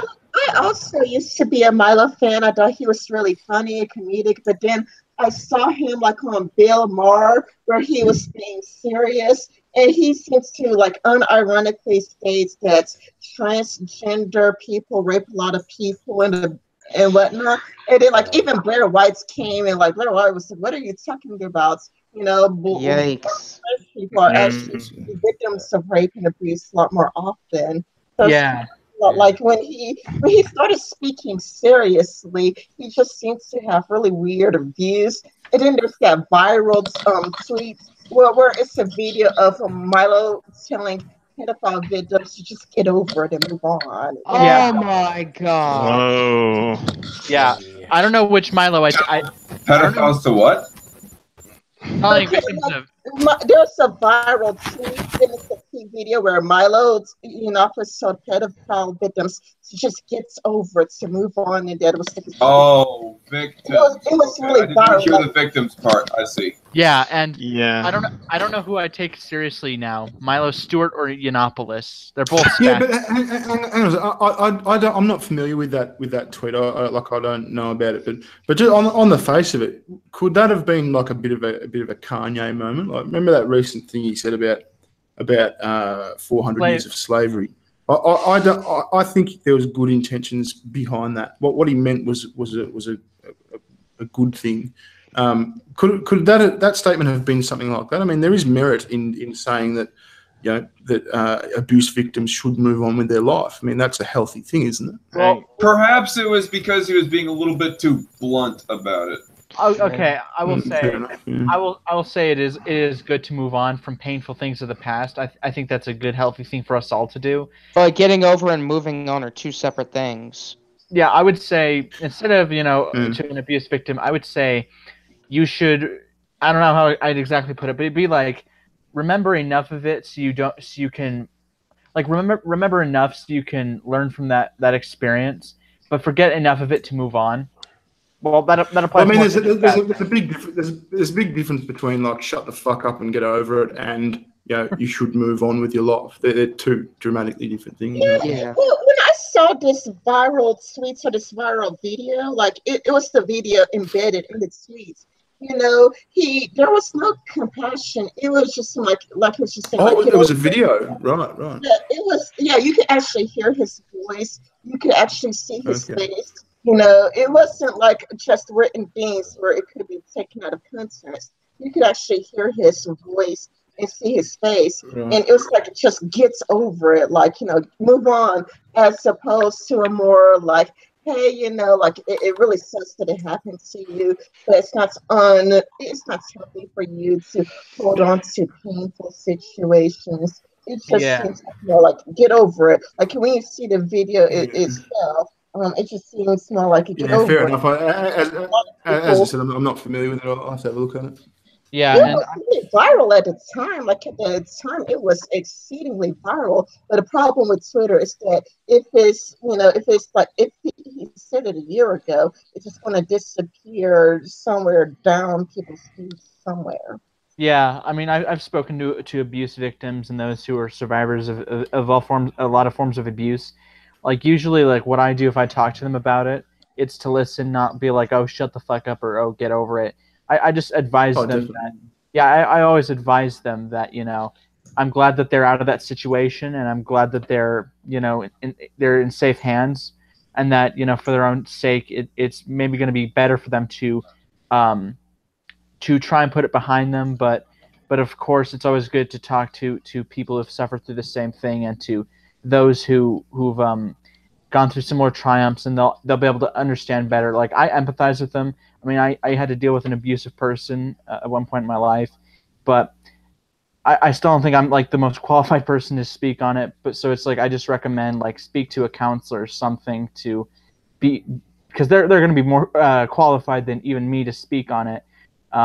So I just advise them to see someone and just talk to somebody, because bottling it up is counterproductive and toxic.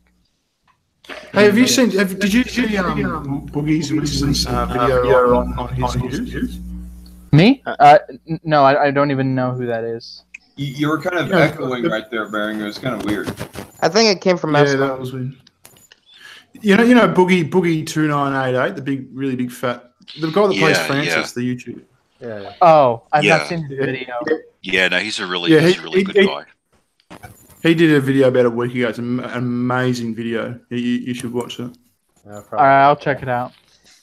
So that's what people don't get, because there's a lot of people who've gone after him. They've gone out for blood, and it's just there's a certain viciousness behind it. Yeah, his words can sometimes, he can be a bit clumsy in the way that he frames some of his arguments, and he can be a bit flaky in some things when it comes to opinion making. But it's not a justification just to yeah.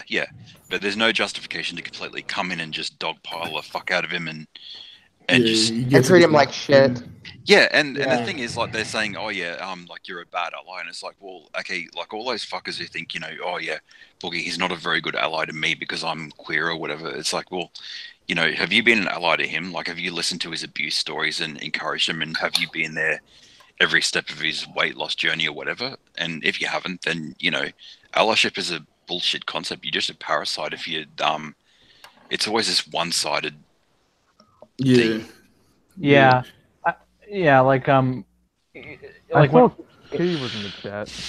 Oh, I actually watched this one recent video from the Progressive Voice responding to Boogie, making some comments about homosexuality, I guess. And the funny thing about the video is that, of course, he doesn't tag the video in the description, because he has this policy of believing that tagging other people's videos into the description, that should be not allowed on YouTube or something. But anyway, so Progressive Voice responds to Boogie on his comments on homosexuality. The thing is, he did not edit enough of Boogie's comments for us to get the full context of what he was saying. Like, you could tell, obviously, that it was edited.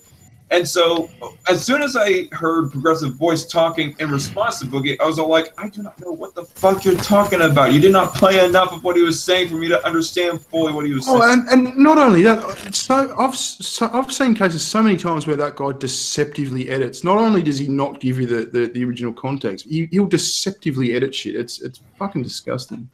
Yeah, I've seen when he did that video response to, I can't remember what's his face, Jordan B. Peterson. Like Yeah. I could just see it because at first I didn't notice it. Then I watched your video where you pointed it out, and I was like, I had to go back and watch the video, and I was like, oh, okay, I see what he did there. And I'll be completely honest, whenever I receive a video response or I watch the original video, I just can't see it the same way I would have seen it beforehand. That's the same thing with me. I mean, when Baron responded to one of my videos, I never see that video the same ever again. When Danny Quartz responded to me, I couldn't see it. No. When you responded to me, I could see your point. I mean, it wasn't my intention to be deceptive. No, sorry. Excuse me for bringing up the video. I did not mean for you to repeat the full debate that you and I had. No. There's no awkwardness, man. I mean, it is what it is. No, what I'm saying is in terms of like the way, I don't know, the way you see the video, regardless of what the story is or what the video is, the way you see it, I just can't see it the same. Like when Danny Quartz did that video on me, I can't even look at the video the same way. I just always, whenever I think about that video, I just think about his smug fucking mug. No. Yeah, what really pissed me off about that is one moment in the video. What was it? He essentially dogpiles you and brags about how you have this kid, he has so many fewer subscribers than me per video. This and that. I'm like, so I'm thinking though, doesn't he like call Bearing and other big YouTubers like bullies who like dogpile people? Yet isn't that exactly what he did to you? He's a bigger channel than you. All right. You're a teenager. All right, and he's basically calling you all these names and shit in the video. Yeah, but what you got to remember, man, is you can't punch up or down. You can only talk to people who have the exact same amount of fucking viewers as you. Yeah, and it was the funniest part was he basically was insulting my intelligence. Nobody says it's ableist. I call him a retard. It's ableist, and I'm a bigot, and then I need to empathize with people, and that I'm problematic, and it's like, oh. He said saying you're retarded is ableist. That's just retarded. Are you guys talking about Owen? Yeah, no, Danny Court. So actually, the worst part actually was you made like kind of an innocuous joke about the XYZ thing, kind of making fun of the LGBTQ acronym, and he says, "Are you saying bisexual people aren't real?" I'm like, no. What the fuck? That is so not what you were saying. I'm like, where did you get that? That's literally the most retarded point I've ever. Yeah, he didn't even like hear what you said at all. Your joke wasn't funny, but it was clearly you were just making a joke. You know? Yeah. Looking back, the joke wasn't funny, but the funny thing was, it's like his reaction was funny. Yeah, I was like, where did I say that? And it's like, you know. I admit I shouldn't have been as pissed off as I was in that video, but looking back, I can justify it. Like, if I was saying, oh, Dark Khan hates women because of his political views and all this shit, he would, he'd flip me off and he'd tell me to go back to Mexico and to shut up and put a burrito in it. And honestly, I wouldn't get pissed at him about it. Well, I am probably one of the most passionate anti-abortionists on the internet, so I probably get that kind of criticism a lot. Owen says a lot of shit, even CB, who I'm pretty sure that was in my Curious Cat saying how you were a right-wing extremist. Who, me? No, I'm pretty sure it's CB, but I'm not going to say for sure. Who's CB? Cultural boomerist. So Owen is that dude's senpai. Like, it's fucking cringy. Yeah, he says you're contradictory, cozy up to the Christian right, and your views on the LGBT are atrocious. Who? You, JJ? You? No, I'm pretty sure it's CB. No. He was referring to you. No, he was referring to S-Man. I think that's fucking funny. I don't cozy up to the Christian right whatsoever. I'm betting it's CB, so I'm just gonna say it's CB. Yeah. Either I way- still genuinely like those two because they're still like because I consider them good friends of mine, like Owen and CB, like because I'm always up for a chat with granted the fact that I'm probably the only one here who's in this stream who's probably left leaning. Oh, no, believe it or not, very left leaning. Oh, yeah, very, very left leaning. I don't have a problem with leftists as long as they aren't fucking dickheads like Owen or CB. Owen was just being a condescending douchebag. Like he was. He's a pompous dick ass. Honestly, every time. Yeah, but I will say though, you can actually have a decent conversation. I've had a pleasant conversation with Owen before. I mean, we disagree like cat and dog, but you can talk to the guy. And yeah, think about Michael Rowlands for fuck's sake. Yeah, not nowadays with him. Yeah. With Owen, it's like it's hard to hate the guy because it's like I empathize and I do relate to quite a number of things that he has said on publicly, and it's like so I can't hate the guy. I mean, sometimes when he is being a dense douchebag, or he's like obviously missing the point, or he's just totally putting words in my mouth. Occasionally, I just have to say, "Bro, what the fuck? That's not what I said." Well, he says all this kind of shit to me. I'm just like, I hate him. I really do. Honestly, it's very hard to piss me off. Like I don't think anyone's seen me angry on like a stream or anything like that. No, you're like you're the most even-tempered person here. You really are. I've never seen you get upset. Well, like I saw Red when one of the like from that that Roland's crowd, like the Winters Roland clique, like one of them sent me an inbox and they pretty much ordered me saying, like you're friends with Rin, you need to tell her to shut the fuck up. Yeah, that's ridiculous. I remember. Yeah, I remember hearing that.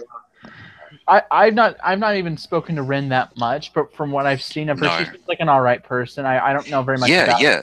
And the statement that Rin made wasn't even a bad statement. That's the thing that gets. What was the statement she made? It was to do with something to do with there was a channel that got lost. I think it was Bering's channel that got I could say what happened.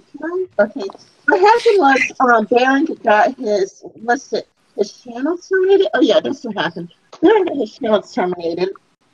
And I made a video talking about it. And in the video, I did not mention Christy Winter's name at all whatsoever. Her name wasn't even mentioned. Oh yeah, Christy Winters did bitch at Lonely Wolf for all that. Yeah. What happened was somebody, a Bering fan, left me a comment saying, could it possibly be Christy Winters? And I said that I do not want to jump to conclusions, but I wouldn't be surprised if it could have been her, but I just don't know. And Christy Winters drew a conniption and told you, and I speculate a mutual friend of ours, and told her as well to contact me and tell me to shut the fuck up because our mutual friend contacted me. And, I remember that. Yeah. Yeah. So Christmas is still. Yeah. And me being friends with Rin, like that doesn't. I mean, and it was really rude the way that I felt like I was like having someone bark orders at me saying, tell her to shut the fuck up. And I was like a drill you could do that yourself. But it just shows how sort of horrible and cliquey they are. Like, why wouldn't Rin just tell you to fuck off if you did that? You know what I mean? The part is that she wanted you, a white male, to bark orders at a black female. Yeah, that's what got me, and I was thinking that's what got me, and I was thinking, how could you as if I even would, because I'd never speak to Rin like that because we're good friends on Twitter. Yeah, and besides, Rin doesn't take any L's. I think it's hard to speak hostilely towards Rin, honestly. Yeah. But what a dumb statement. Do something about your friend's opinion. Yeah, that's a load of bullshit if I've ever seen. Yeah. It wasn't necessarily saying that. It wasn't necessarily implying I'm responsible. It was just ordering, saying, you're closer to her, so tell her to shut the fuck up and whatever. But the weird thing is, it's kind of like I didn't even insult her. I didn't even mention her in the video. Somebody else brought her up. It's really weird that she'll get mad at me. And the weird thing is, it's kind of like, Well, it's not too weird because, like me and Ranting Feminist, we do get along, but it's still interesting that, like, Ranting Feminist and David Sharatz came to my defense. And then after, like, Ranting Feminist and David came to my defense, then, like, Christy Winters got in a fight with those two afterwards. It looks like Christy Winters has a control problem. I think she's very absolutely does. controlling. Oh, definitely. Absolutely. That's yeah. Whereas Tim and Ranting Feminist, even though I don't agree with them on the political spectrum, they seem like decent guys. Winters just really creeps me out. Now, the reason why Tim is tolerable is because he has a sense of humor. Okay. Yeah. Others SJWs don't have a sense of humor. Tim is willing to troll. Okay. Yeah. But the other thing about Tim is, like, Tim actually has moments where he'll stop and consider something that you've said and weigh things up, whereas someone like Michael Rowlands will just dogmatically disagree, sort of thing. Hey, Baring. Secular Hawk told me to say you're a cunt. Yeah, like. Oh, tell Hawk that he can either get in here or he can shut his beak. No, he can just bury his dick up Hillary Clinton's twat. But anyway. Sorry, go ahead. Like, don't you mean upper cloaca or? How do you pronounce that? I don't need that. Cloaca, yeah. I don't need that image in my head, but yeah, Michael Rollins. I can't stand him. Tim pisses me off sometimes, and I did kind of unleash a fire and fury at him. But I do think he's more intellectually over spanking children. Yeah, I said that discipline is not that bad, and he's being a little beta bitch about it. And I have to understand he is still a leftist, so he's gonna spurt. Yeah. Definitely. Yeah. I just lost my cool with him because he's always saying toxic masculinity this, and I said your parents should have beaten you as a child more. I was so pissed. You want to know why toxic masculinity is a thing? It's because it's the leftists who are saying, "Oh, you need to be more in touch with your feminine side." Fuck that shit. Fuck that. I would not be caught dead embracing my femininity. You'll catch me agreeing with Zach. I mean, you kind of are, but you're not, like, to an extreme extent. The concept itself is not that bad, like but can you call it something else? It's like showing a picture of it's like the biology teacher showing a picture of the reproductive organs and saying this is a cunt. It's such an ugly word. It's such an ugly word to put on. Yeah. Yeah. Like, of course, I'm thinking, like, given that a very select number, a few of, like, more right-leaning people compared masculinity to a angry rage monster, I guess it's kind of. I guess one can't help but understand, like, okay, maybe that's where they're coming from. Well, that's not some right-wing people. That's just Brooks being an idiot. Yeah, it's funny how they're not complaining when they need a war won, though, is it? Yeah, that is pretty true, and it's also just funny. It's like, I'd rather be accused of being toxic with my masculinity than being this cucked up beta bitch soy boy.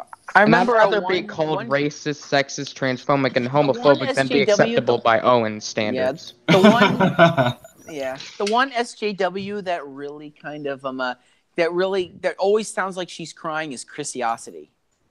Yeah. How come that name sounds so familiar?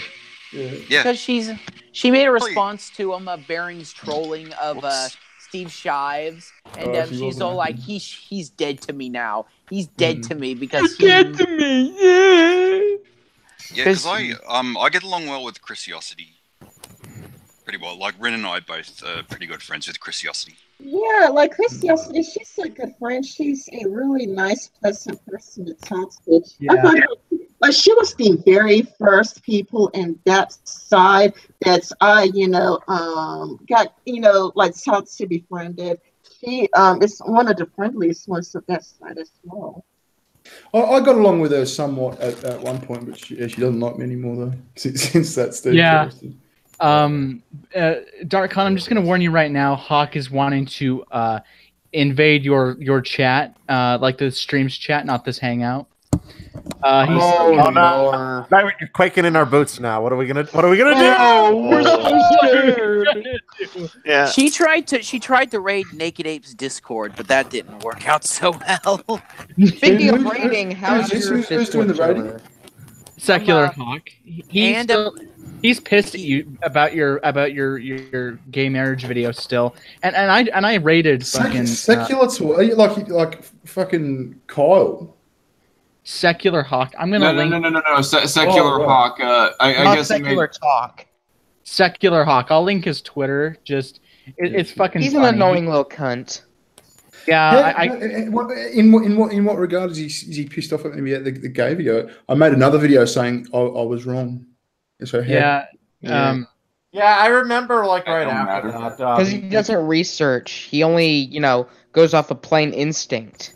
Right. I remember he was trying to get me to like rant against Bearing's video on gay marriage, and I just said, dude, I don't care. I really don't give a shit about this. Yeah, it's like people can have their own place all they want, but I'm not gonna be some little bitch boy like you are. Like I made my videos disagreeing, and then I moved the fuck on. It's like these people that still hold it against him nearly a year later. They hold grudges like very badly. It's just the left in general. Hold a grudge for longer than 2 minus minutes, Ham. let Ham's alone acceptable. a year or two. I swear, I can't hold a grudge for any. I can hold a amount grudge of time. for maybe like a week or two, but a year? Hell no. I'm gonna look at the chat. Let's see if Secular Hawk's being autistic in the chat. But yeah, he's a laughable character, and when I first heard his voice, I was just like, oh my god. We got 8 viewers, boys. The effeminate degenerate says in the chat, Bearing, oh, he's a very vanilla anti-SJW. And then Equal Rights Advocate says, hey, Bearing, you're a cunt, saw that fucking coming. Classic. What does very vanilla mean? I'm a fucking... you know what I am? I'm a proud normie. Chocolate. I can't stand that fucking word when people say, oh, normie. What the fuck does that mean? Of course I'm Classic JJ. The only liberal that's... Fuck that. My god. Lapis, get real. Lapis says, the only liberal you accept is the one that calls people, and I'll just say the word because I'm not a pussy, the only liberal you accept is the one that calls people nigger. Classic JJ. No, I do not like the word. Do I think it's racist? Not necessarily, but do I think it's rude and not good to say? Of course, it is 100%. Depends on how you're saying it. Yeah, like if I said... Secular Hawk is here and he said, fuck you, Bearing. Hot Secular Hawk. I mean, the guy we're talking about, the one who's repeating the one who kept, the one who kept talking about he kept using the M word all again. Like he's just generally an insufferable cunt. Cold the ham. You homophobic cuck, man! Don't be such a fucking faggot. At least fucking front me and talk to me, man. If you want to say shit, we'll have a chat. You've just been called out, Secular Hawk. What are you gonna do, bitch? Oh my god. Baron, didn't you actually mention that on that particular referendum you didn't vote at all? No, I didn't. No, because I've changed my view on it. The first video I made was wrong, and I said in that video I'm happy to have my mind changed, and someone changed my mind. So yeah. I mean, it wasn't Cult of Dusty though. Cult of Dusty, that guy. What am I supposed to do? Actually, do your research and not go off of plain instinct? I feel bad for Dark. It was YouTuber friended. Friended. Okay. Sorry. No, it wasn't friended. It was morally grey. So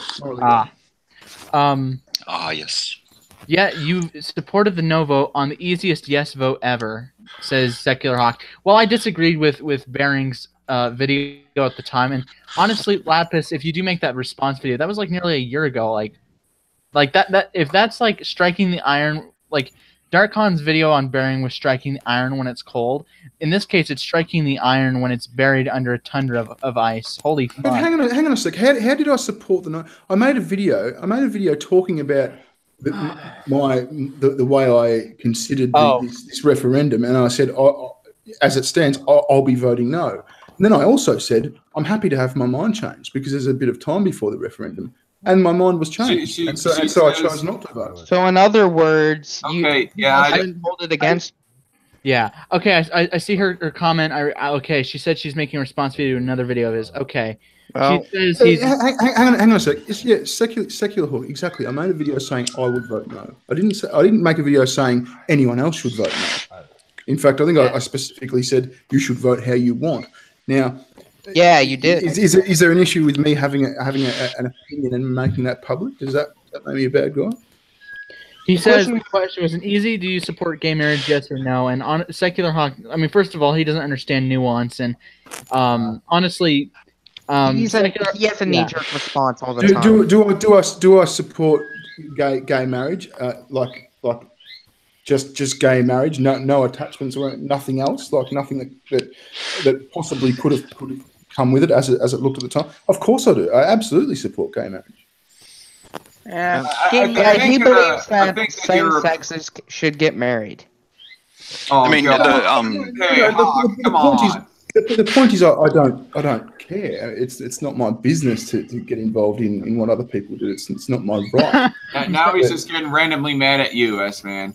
Well, secular Hawk, you know what? You just need to shut up and just go back to what you do best. Shoving your fucking butt. There was nothing else on the referendum. There was nothing else on the referendum. Simply said, "Please support gay marriage" or something. What do you think that was going to be the legislation? Just that one line, you fucking idiot. So essentially, it's just so it wasn't even legally binding. It was like an opinion poll. Yeah. The only thing the referendum asked about was gay marriage. We should have a referendum as to whether secular Hawks. Where is my sledgehammer so I can beat myself in the head with it? Okay. JJ, calm down. JJ. I'm joking. You're spurting again, man. Don't do it. The sledgehammer is secular Hawk's thick skull. Oh yeah, I think I made it out of his brother's skull. Okay, we gotta change the subject now. Anyone else see the new Jurassic World? No, I have not. Not yet. I have. I didn't like What'd you it. think? Yeah, I was kind of disappointed. I did not like the ending of it, and it seemed mean spirited. It was cheesy. The action was so. But overall, it was just the ending that pissed me off, which I will not spoil it for anybody who hasn't seen it. The second half had some really good atmospheric scenes, but there were some scenes. There's a line between suspension of disbelief in a Hollywood movie and just kind of insulting your intelligence. And there were a couple moments that really crossed that line. Like, it seems to think volcanic lava only burns you a little bit. Yeah, the movie is totally unaware of what volcanic lava does to the human body or the body of any other animal. Yeah. I mean, he should have taken lessons from George Lucas. Like, look what happened to fucking Darth Vader. Yeah, to me, movies these days. Yeah, like there's this. Like, for me, I personally prefer some of the older films, like Blazing Saddles. Blazing Saddles to me was one of the greatest movies of all time. Or like Young Frankenstein. Or you're a fan of Mel Brooks. Mel Brooks was a great creator. He's still alive, but he hasn't made anything in almost 20 years, man. Mel Brooks. That's because so many of his videos, movies would be viewed as very offensive today. Like, can you imagine Blazing Saddles being made today? I mean, think about how many progressives would try to shut it down. I don't know. I mean, you recently had Django Unchained. That also repeats the N-word like 100 times. Great movie, Django Unchained. Fucking amazing. I need to watch that movie though. Oh, Django Unchained is fucking amazing. JJ. Well, I think like Jurassic World is just trying to like set up for like future movies, like the current one. Like that's what the main purpose of it. I'm scared they're gonna they're making a remake of that. You know that film they made in the 90s, Arachnophobia? They're doing a remake of that, and I'm thinking they're gonna trash that. Because they're gonna have CGI. I know that that scared the fuck out of me, but they're gonna make these weird CGI type, spiders, arachnoids. Yeah, and that'll ruin it. By the way, they sort of squealed last time. It was weird, wasn't it? Yeah, it was a spider squeal. Yeah. Wait, what? The spiders actually squeal in it, Well, obviously, spiders don't actually do that, but. But when you go further out back into Australia, 'cause that's where I lived for about I don't know, like 4 years, and you discover these new species of these weird bugs, and there was one, like, I swear, it actually screeched at me. What sort of bug was it? I don't know what the fuck it was. It was something that I'd never seen in my whole life. I could have discovered a new species. I mean, some insects can be very noisy, but spiders, I don't know if any of them screech. It's like you don't want to have possums, like if you live somewhere else. I don't know how they compare to raccoons, but the possums, like when they have sex, they're the noisiest fuckers you ever have. Especially when they tend to have sex in our bins a lot. Like, I don't know how it's not romantic. They don't have sex in my bins, man. That's a normal practice for them to like fuck in the bins, and then they make an especially the metal type bins. They make an ungodly amount of noise. Yeah. Well, the worst encounter I had with a critter in my backyard, this is a few years ago, where my dog at the time he died a little recently, but at the time he came in the house. He smelled worse than he's ever smelled before. He smelled like burning rubber, and his face looked unbelievably miserable. His eyes were watering. They were all red. I'm like, what the hell happened to him? We discovered what happened to him. There was a skunk in our backyard. Right, it sprayed my dog right in the face. Oh, Wow. I feel bad for little bastards. Yeah. Yeah, like I say, like in like skunks that can actually spray. That can be pretty nasty. Like, Oh, really nasty. Yeah. The smell was foul. The whole house smelled absolutely. You couldn't even stand it. We had all the windows open and everything, trying to get rid of this obnoxious odor that dog just dragged in. yeah. Well, to me, skunks smells a little like strong marijuana. More like strong sewage. Yeah, like sewagey or like burning tires. There's just an obnoxious odor. First, we were like, "What the fuck happened to you, dog?" Yeah, Well, here's the thing: some animals in America will make you smell bad, and most animals in Australia will kill you. Very Yeah. fucking true. Yeah. Yeah, actually, like Australia is one of the places where the spider can kill you. Like, actually, I heard like this interesting like story. Like, the cartoon Peppa Pig. Like, there's this one episode where the moral of the story was that you shouldn't be so afraid of spiders. However, it was actually banned in Australia because spiders can actually kill you. Yeah. Well, actually, the funnel web spider, which is one of the most dangerous spiders, Australia actually is not around people a lot. In fact, it hides more out in the countryside where there are no people. But Australia doesn't have any like really big mammal predators. Not since the Thylacine went extinct. And that was like What are dingoes? Crocodiles, though. Oh, dingoes. Well, dingoes are pretty small. Plus, Dingo ate my baby. plus, dingoes aren't really natively Australian. They're ones the Aborigines brought over like 4,000 years ago. I mean, we don't have to worry. We don't have to worry about bears so much because you see the like the people that stretch out. in What a about the hammock or something. koalas? They have chlamydia. Yeah. Well, then don't mess with the koala. Fucking them, man. What if they bite you? Don't fuck koalas and you won't get the chlamydia. But they still bite you. How did they get chlamydia? How do koalas get chlamydia? That makes no They're sense. dirty bastards. Apparently, a kangaroo can hit you. Can kick is pretty nasty. Yeah, Yeah, but the kangaroo's not going to attack you. They run away. Oh, Yeah, yeah, they will attack you. I actually saw a female kangaroo. They're actually really small. I did not know that. Female kangaroos are about the size of a large dog. Yeah, the males are more than twice as big, but males look massively big. Yeah, some of them are like on steroids. Wait, is that a kangaroo or a wallaby you're talking about? Yeah, they're very different.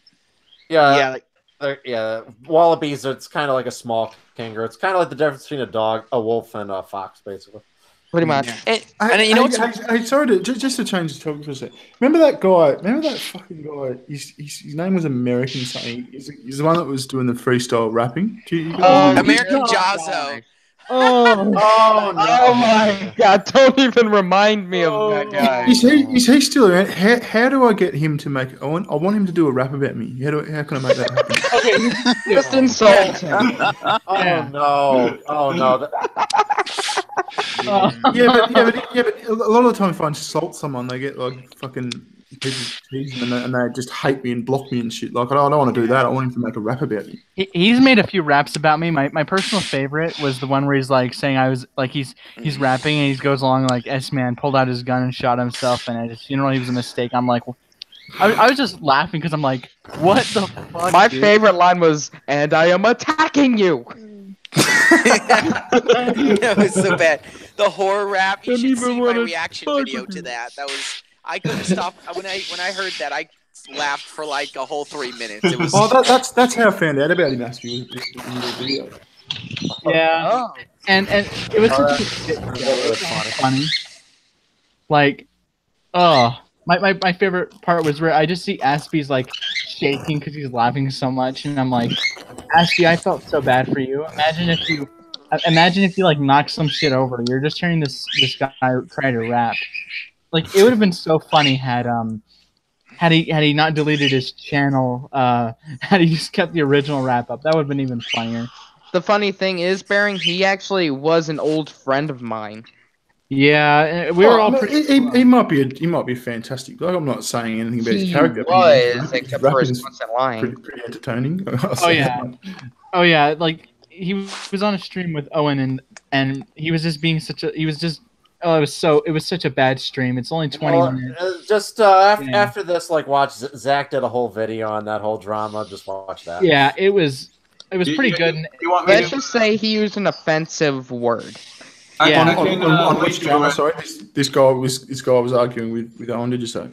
Yeah, he was debating Owen, and that was the start. That was the beginning of the end of just a whole shit show. It's called Owen and Inward. Does he break into rap at any point? Is that like... I wish. Yeah, if that was the case, it would have been awesome, but it wasn't. But like, hey, Owen, you're right, and then you just hear a bunch of bleeping. Oh yeah, it was so damn funny. Like, Yeah. Especially like he's like, I forgot I had this other show to do. It's like, oh, that was so bad. It was so bad. I mean, seriously, how do I get him to do a rap? Like, what's Just the best? insult him. Yeah, just go to his YouTube channel and be like, "Yo, faggot, make a rap about me, pussy." Should I just say that was shit or something? Or just say your rapping sucks more than your mom at work. Just tell him, hey, I dare you to make a diss track about me. Come on, don't beat around the bush. Be honest with me. No one's gonna get that reference unless they It's know a reference to him jerking off to shut up. to Bush to female Bush dying. Barbara Bush. Oh my fucking god. Her death. Yeah, because on that stream, I think it's Keepercast. Like they did all these fucked up things. Like they made him do all these fucked up things. They said like pour a like bottle of piss over your head, and then they told him to to jerk off to Barbara Bush's death. On the show. Yeah, I just provided a link to. Yeah, here's a link to a video explaining that whole shit pie, which is accurate to call that situation a shit pie. No, bitch! I called it a shit carnival. Wait! I thought they made him masturbate to Stephen Hawking's death. Yeah. It was Barbara Bush. It was Barbara Bush's death. Well, it was Stephen Hawking. Yeah, and I'm pretty sure he made the Stephen Hawking face near the end. Stephen Hawking. See, like, just the teeth, just that. The thing about Keepercast is when I tried to look him up, he seems to delete all his old videos. Yeah, he deletes his streams after. Well, actually, he doesn't delete them. He hides them and then has people unlist pay them for it. Yeah, it was absolutely fucking funny. Just just some of the shit that was happening, and I like Darkon's video for the aesthetic, like the audio mixing. I mean, there was a few areas where it's kind of hard to hear, but for the most part, he did pretty well with it actually. And I felt like that was a point Darkon got little credit on, to be honest. Also, Yeah, how do you? I'll have a look at it. I'll have a look at it. Hey, listen, guys, I better go. I got a couple of things to do, but it's been good. Thanks, All right. thanks for coming. Have a Thanks good for day. coming by. It was good talking. Nice to you. for you to come around, Barry. No worries. We'll talk again soon. Righto, cheers. All right. Cheers. Bye. Hip hip cheerio and all that shit. Thanks for coming on, Baring. Thanks for having me, man. All right, we'll catch up soon. How do you get your keyboard to light up like that? That's cool. I didn't notice that. It's a light up keyboard. It's specifically designed that way. I have this button here that turns it off, turns it on. Yeah, I'm gonna That's probably get me cool. one of those. So a gaming keyboard? Pretty much. I'm probably gonna find some time to invest on some better shit, like a better. I already have the tripod, but I need another piece for it. And Yeah. I gotta tell you something. I tried playing Fortnite on my computer. Turns out my computer was not powerful enough. I could play it somewhat, but the thing is, it kept freezing. And by the time I was able to get it to shut off, by the time I was able to kill myself in the game and shut it off, my computer was red hot. Like like you could burn yourself. Oh It was bad. shit. one time, Yeah. That's why you got to get a better PC, bro. my phone used to have this problem where it'd overheat and it would just shut off and start back on. I got so pissed off, and then I reset it and it was fine. But then it had this problem with the battery where it just kill itself and it wouldn't turn on until you put the charger in. I fucking threw it at this brick wall hard enough I thought it'd break, and it worked again. I was like, holy shit. Sometimes it's kind of like back in the old days, you know how, technology nowadays is usually very sensitive. Back in the days, if your TV went white and fuzzy, all you had to do was hit it a few times, and then it Yeah, would that's what I correct used to do.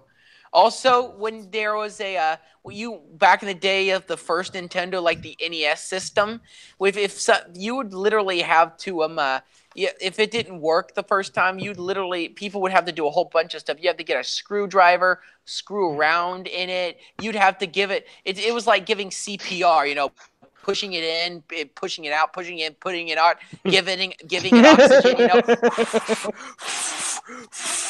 pushing back. You basically have to have sex with the thing until you turn it on. Yeah, just go in and out, in and out. Oh The yeah, sex box. show me that 8-bit graphics card. of yours. Show it to me, baby. Yeah, show me that disc tray, you bad girl. Yeah, was pretty bad. But anyway, it was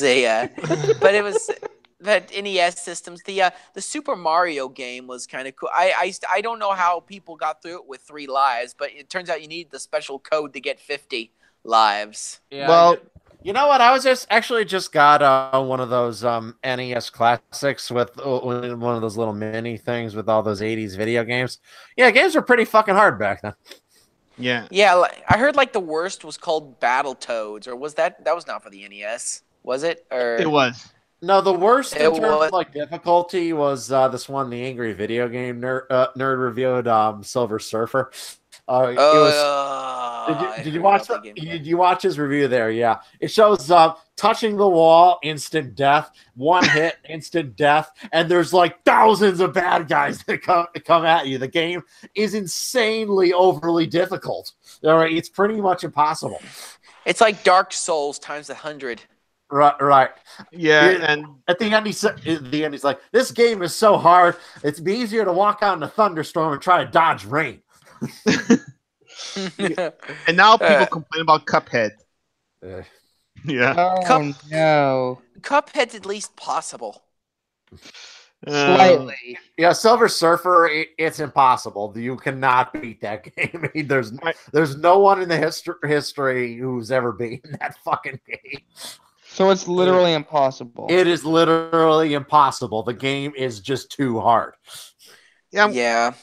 I wonder how many people remember Game Genies. Like There's some games, Yeah. but there's some games which are just so freaky that that while they are playable, it doesn't feel like So it's weird to worth play? the fear.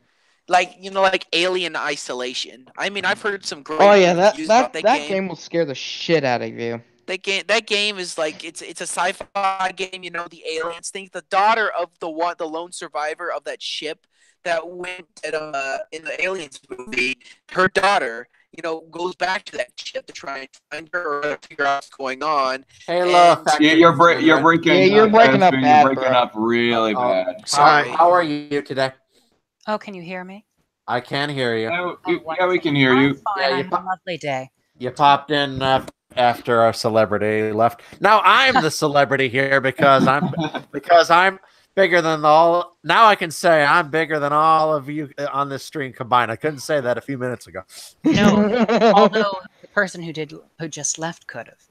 Yes, he could have. Now I can say it because he's gone. What's weird is that all the anti-SJW channels aren't doing that well, and now all the leftist channels, like what's the H bomber guy? What is it called? Gender ContraPoints? Yeah, contra. There's always been successful social justice channels. You know, it's just I don't even know. Well, Like ContraPoint. Lacey Green's had like over 1.5 million subs a while ago. Well, I don't think she's SJW anymore. No, she still kind of is. She just doesn't dislike because I don't know. Chris Reagan's dick cured her of her problems. She's just more open to a conversation, is all. I mean, I do not do anything with the ray gun. I do. Yeah, he used his ray gun on her and cured her of. Yeah, he sprayed that ray gun, boy. Right over it. The power of the ray gun compels you. It's not really. It's not really a spray. It's more or less. Never mind. I don't need that image in my head. I've already been told about Sorry. Even when I'm totally sober, perverted jokes come every now and then. Yeah. Basically, this is amazing. Yes. Basically, what he's saying is that Chris Reagan's dick is a red pill. Yes, it is. Red pill Reagan. Yeah. Although I do have to say, she's a sex educator, so he probably made off lucky on that one. You're starting to break up again, Aspie. I don't know. I think if I had his subscriber base, I could do better, but whatever. Whatever. She's not that bad. But hopefully, she's bearable now. She's bearable. Hopefully her vagina's like a bit blue pilled for him, and then maybe he won't be so red pilled. Just eat that red pill, huh? Oh yeah. Sorry, this is guy chat. Yeah. There's a lot of dicks in here. Yes. Ass and titties. Oh God. This is not the philosophical. And thighs. Don't forget the thighs. Yeah. Well, of course, but I mean, this is not the thighs. Yeah. The philosophical shit I was thinking about today. But how thigh high socks. JJ, you are a lewd bastard. Anyway. I'm sorry I have that sort of kink, bro. Yeah, by the way, if I ever see a guy wearing capris and flip-flops at the same time, he's getting punched in the damn stomach, okay? The biggest I'd punch him in the dick just to make sure he has a dick. Who wear backwards baseball caps. Anyone who wears a backwards baseball cap needs to have the cap taken off and that hard end of the cap. at a baseball game because that Joshua Forstein. Yes. Take that cap off and then bust a cap in his ass. You mean like a backward baseball cap like this? Oh. Is that Squirtle? Oh, it's actually the Blastoise. It's fall. Oh, I thought it was Squirtle for a second. Blastoid for me? What is this? Actually, oh my God. I'm Pokemon fan, Lapis. I wouldn't say I'm a big Pokemon fan. I'm a decent Pokemon fan. Okay. Played all the games. That's Black and White. No, actually, I played the 6th one as well. She's only slightly obsessed. JJ, I have a formal request of you. Oh no, what is it? It's don't worry, you're gonna like this. Lapis says she hates hats being worn backwards. Oh dear. I know something that's even worse than wearing a hat backwards. Oh no. Lapis, don't know what you're talking about. Don't spoil it. Don't spoil it, Lapis. Come on. Wear a fucking fedora. She will kill you and me. And I don't think I have one. A fedora. It's like that's like what all the atheists wear, isn't it? Not really. It's to funnel all the neckbeard thoughts. Yeah, I don't think I have one. I think all I have is baseball caps and a beret. And a neckbeard. It's the men's rights activist uniform. Yeah, it's the Star Wars. It's the SJW ruined Star Wars uniform. Oh Did you god. Yeah. see that cringy letter running around Twitter where they're like, "We're signing this petition complaining about how the SJWs have ruined Star Wars because there are too many female characters or something." The male Because characters. There I'm are gonna too be, I'm gonna many be. underdeveloped female characters. I Too many mean, there were- underdeveloped characters in general. I'm Well, gonna be and the. the thing I'm is, gonna be the I though, understand us. how liking a Star Wars movie became political. if you don't like the direction of the new movies, I just Then say, don't you know, watch it. Don't watch them. You know, no one's gonna take the original movies away from you. That's the way I look at it. Yeah. And Even I'll- though they I'll are better. Exactly. Yeah, I'll criticize the new ones when they do something wrong. There were a couple. There definitely were a few problems in the Last Jedi, but that kind of entitled attitude in that letter. S-Man, die, please. Yeah, like Because I'm gonna be the asshole here and say. No, I'm gonna be the asshole here and just say that I did enjoy the Last Jedi. Oh, I But I didn't. enjoy it. But I love all of them though. I love the prequels. I love the original. I love the. I liked a lot of things about the original. Last Jedi, but there were some definite Yeah. problems in it. Yeah. I'm like, also, I'm going to be the asshole here. I kind of found Jar Jar Binks to be a little bit funny.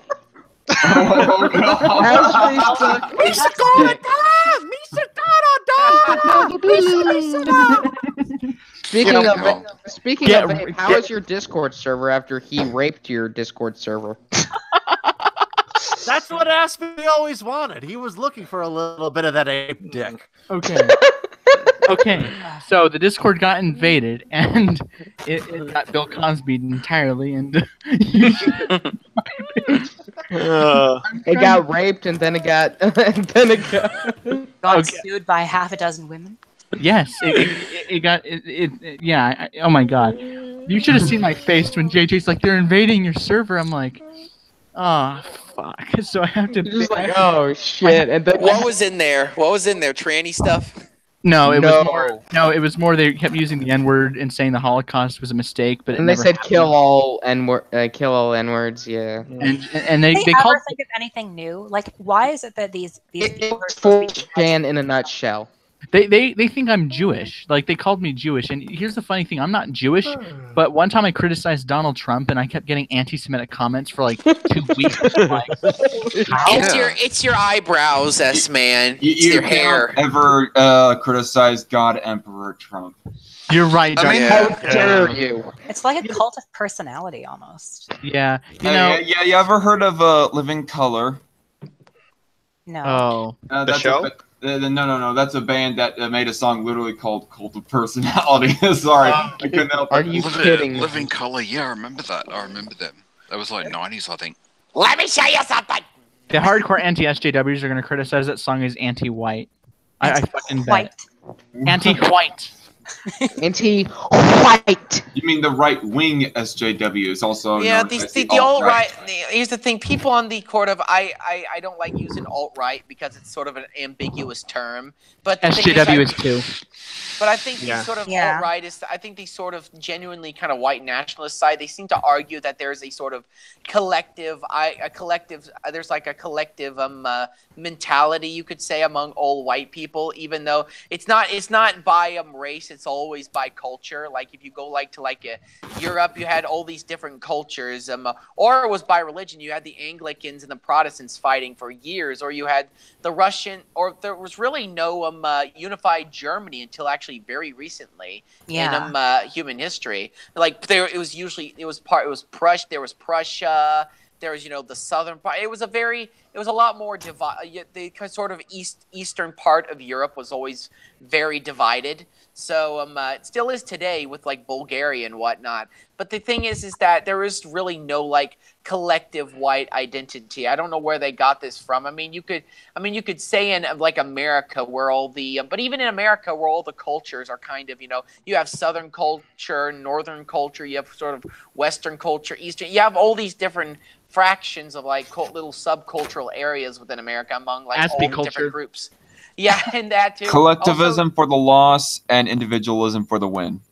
Yeah, more Fuck like yeah. just more like just the kind of variety of cultures around.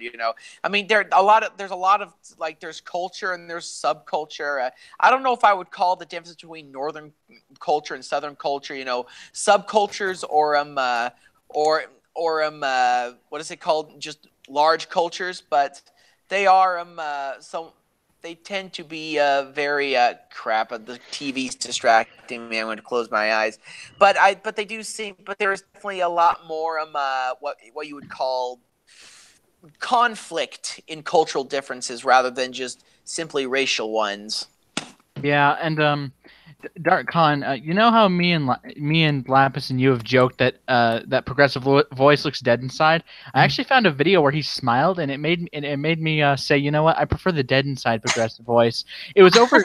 It was over Sargon. It was over Sargon getting kicked out of UKIP, and or something. He was joining UKIP, and he was like, he said the line of, "Do you got a mixtape? Do you got a license for that mixtape?" And progressive voice is laughing and chuckling. I was like, okay, so he's not a depressed fucker. But I still. No, I'm pretty sure he's still a depressed fucker. He's just being sadistic at that very moment right there. He's being a sadist with his face towards my eyes, and he's being a masochist with himself. Although, to be fair, Sargon of Akkad being too racist for UKIP was pretty hilarious. I'm not gonna lie. He didn't actually. He actually didn't get kicked out. That was a fake email. Really? Oh. What? Well. Yeah. He explained it in a video. That was he's actually a member of UKIP. Of course he explained it. He doesn't want to look humiliated. But anyway. When you want to join an extreme party like UKIP, but they reject you. It's like if Secular Hawk was trying to join the left and they're like, nope. They welcomed him into the party. They welcomed Sargon, Count Dankula, and Paul Joseph Watson all into the party. There's a picture of them, all three of them standing next to the UKIP party leader talking to him. That's the only party they'll ever be invited to. Yeah, I think any party can go without Paul Joseph Watson, and the only thing Count Dankula would really be good for is entertainment. There really is no right wing over there in England, unless you're talking about the American sense, because the Americans tend to believe in sort of limited government power. Far right. Like the right wing over there is kind of like they're big. Well, they believe in big government and whatnot, but they mostly talk about against mass immigration and things and issues along those lines. They're pretty much centrists by our American standards. Well, although America viewed far to the right of almost all other countries in the first world. Well, UKIP is a sort of they are economically libertarian. Yay! Yay! Libertarianism. Oh, and by the way, I could imagine in a white nationalist society, you could just have someone say "Zeich Heil," and the next person say, "And a fine Zeich Heil to you too." Oh God! Please no! I mean, please no! I mean, UKIP was bad, but I mean, no, I'm not going to say bad. UKIP is they say it's an extremist party, but the true extremist party was the BNP, the British National Party, which was headed by that one guy who actually had a lot of connections with David Duke and whatnot. What was that guy's name again? I don't remember, but Britain. That's the even more fashy than UKIP party. Britain First has been declared fascist, and if you go to Wikipedia, I shit you not, go to Wikipedia, type in Britain First. It says literally, it is a fascist political party, or something along those lines, and shit like that. And it's like I've looked at quite a few political parties that are different, like third parties, and a few of them, if the name looks convincing, but the ideologies are just batshit insane. Like most things on Earth. Like the Constitution Party, it's like Western identity, Christianity. It's like, I don't give a shit if you're a Christian. Keep that out of your politics. You know? It's like, I think God. If I believed in God, I would think God is too badass and too much of a thug to even give a shit about politics. I don't know. Aspie, do you think that the same way in this as I do? I mean, give to Caesar what belongs to Caesar and give to God what belongs to God. I mean, even Sargon of Akkad thought that was kind of a separation of church and that state. Is a sort of kind of statement. I mean, like the central figure of Christianity, Jesus, was by by token, he was not a political figure. He essentially he said, "Give to Caesar what be unto Caesar, give unto God what be unto God." He essentially said that they believe that there's this idea in Christianity that you're supposed to be, beyond the world. You're not supposed to be worldly. And I suppose the principle here is that politics is something of the world, and that you should be, and you should while you should be a part of it, it also shouldn't be everything. You should be So you should essentially, you can try to change things, Limit but yourself to it. Some people probably would have wished that Jesus got involved into politics. Yeah, true, but I think Jesus is in the White House right now. Oh, I forgot. all I right, haven't you asked Trumpkin. all of you. What are your thoughts on the Trump presidency? Let's start with. My thoughts, I definitely have a very low opinion of Trump as a whole. I think it was very sad. Because, all right, his trade tariffs, all right, the mess of his cabinet, all right, his frequent scandals. Yeah, his presidency's been a mess, but there's been some things. He's done some good things, yeah. I like his fiscal. I like a lot of his fiscal policies, not the trade thing, but the trade thing I hate, but his tax bill did very. I think his tax bill did very well. The stock market. Yeah, I'm happy about that too. Yeah, I think that was actually a very good policy. Taxes, you have to cut spending, not increase funding. Yeah, facts. Here's the thing, right? Like, True, I don't like that part. That's probably a fair point. Yeah, it's like the flaw with Reagan. It's like a flaw with Reaganomics. You can't balance the budget, cut taxes, and raise defense spending. Like, that all cannot happen at the same time. Like, if you want to cut taxes, cut defense spending to pay for the tax cuts. I think it could be a pretty easy thing to do. I agree. Well, I think that the idea with Reaganomics was that you cut people's taxes so that they could invest their own wealth into gaining more wealth, and ultimately they would reach a higher tax bracket, and that would ultimately generate more revenue. I think that was the idea behind it. That's how some people have explained it, but that's how I've seen the general explanation is cut taxes, raise defense spending, and something about balancing the budget. But it's conjectures to I think it could be a mix of the two of what people have said, but I would say that it's like try cutting the taxes and paying for them via cutting military spending, and whatever money doesn't go to the tax cuts goes to trying to balance the budget. Yeah. What you should cut. You could always cut Medicare, because Medicare takes up like 62% of the GDP. I've always understood Reaganomics to be like cutting taxes, not cutting taxes and raising defense spending. I mean, yes, he ultimately did raise defense spending, pushed for it, but I did not think that was a tie-in with Reaganomics. I think that's what may have been a flaw with Reaganomics is how do you lower defense spending, even though with Reagan it would be un-Reagan of him to not raise defense spending, and with that whole thing maybe he out-Reaganed himself with doing so. And honestly, I think his successor, I think he shit the bed by being elected.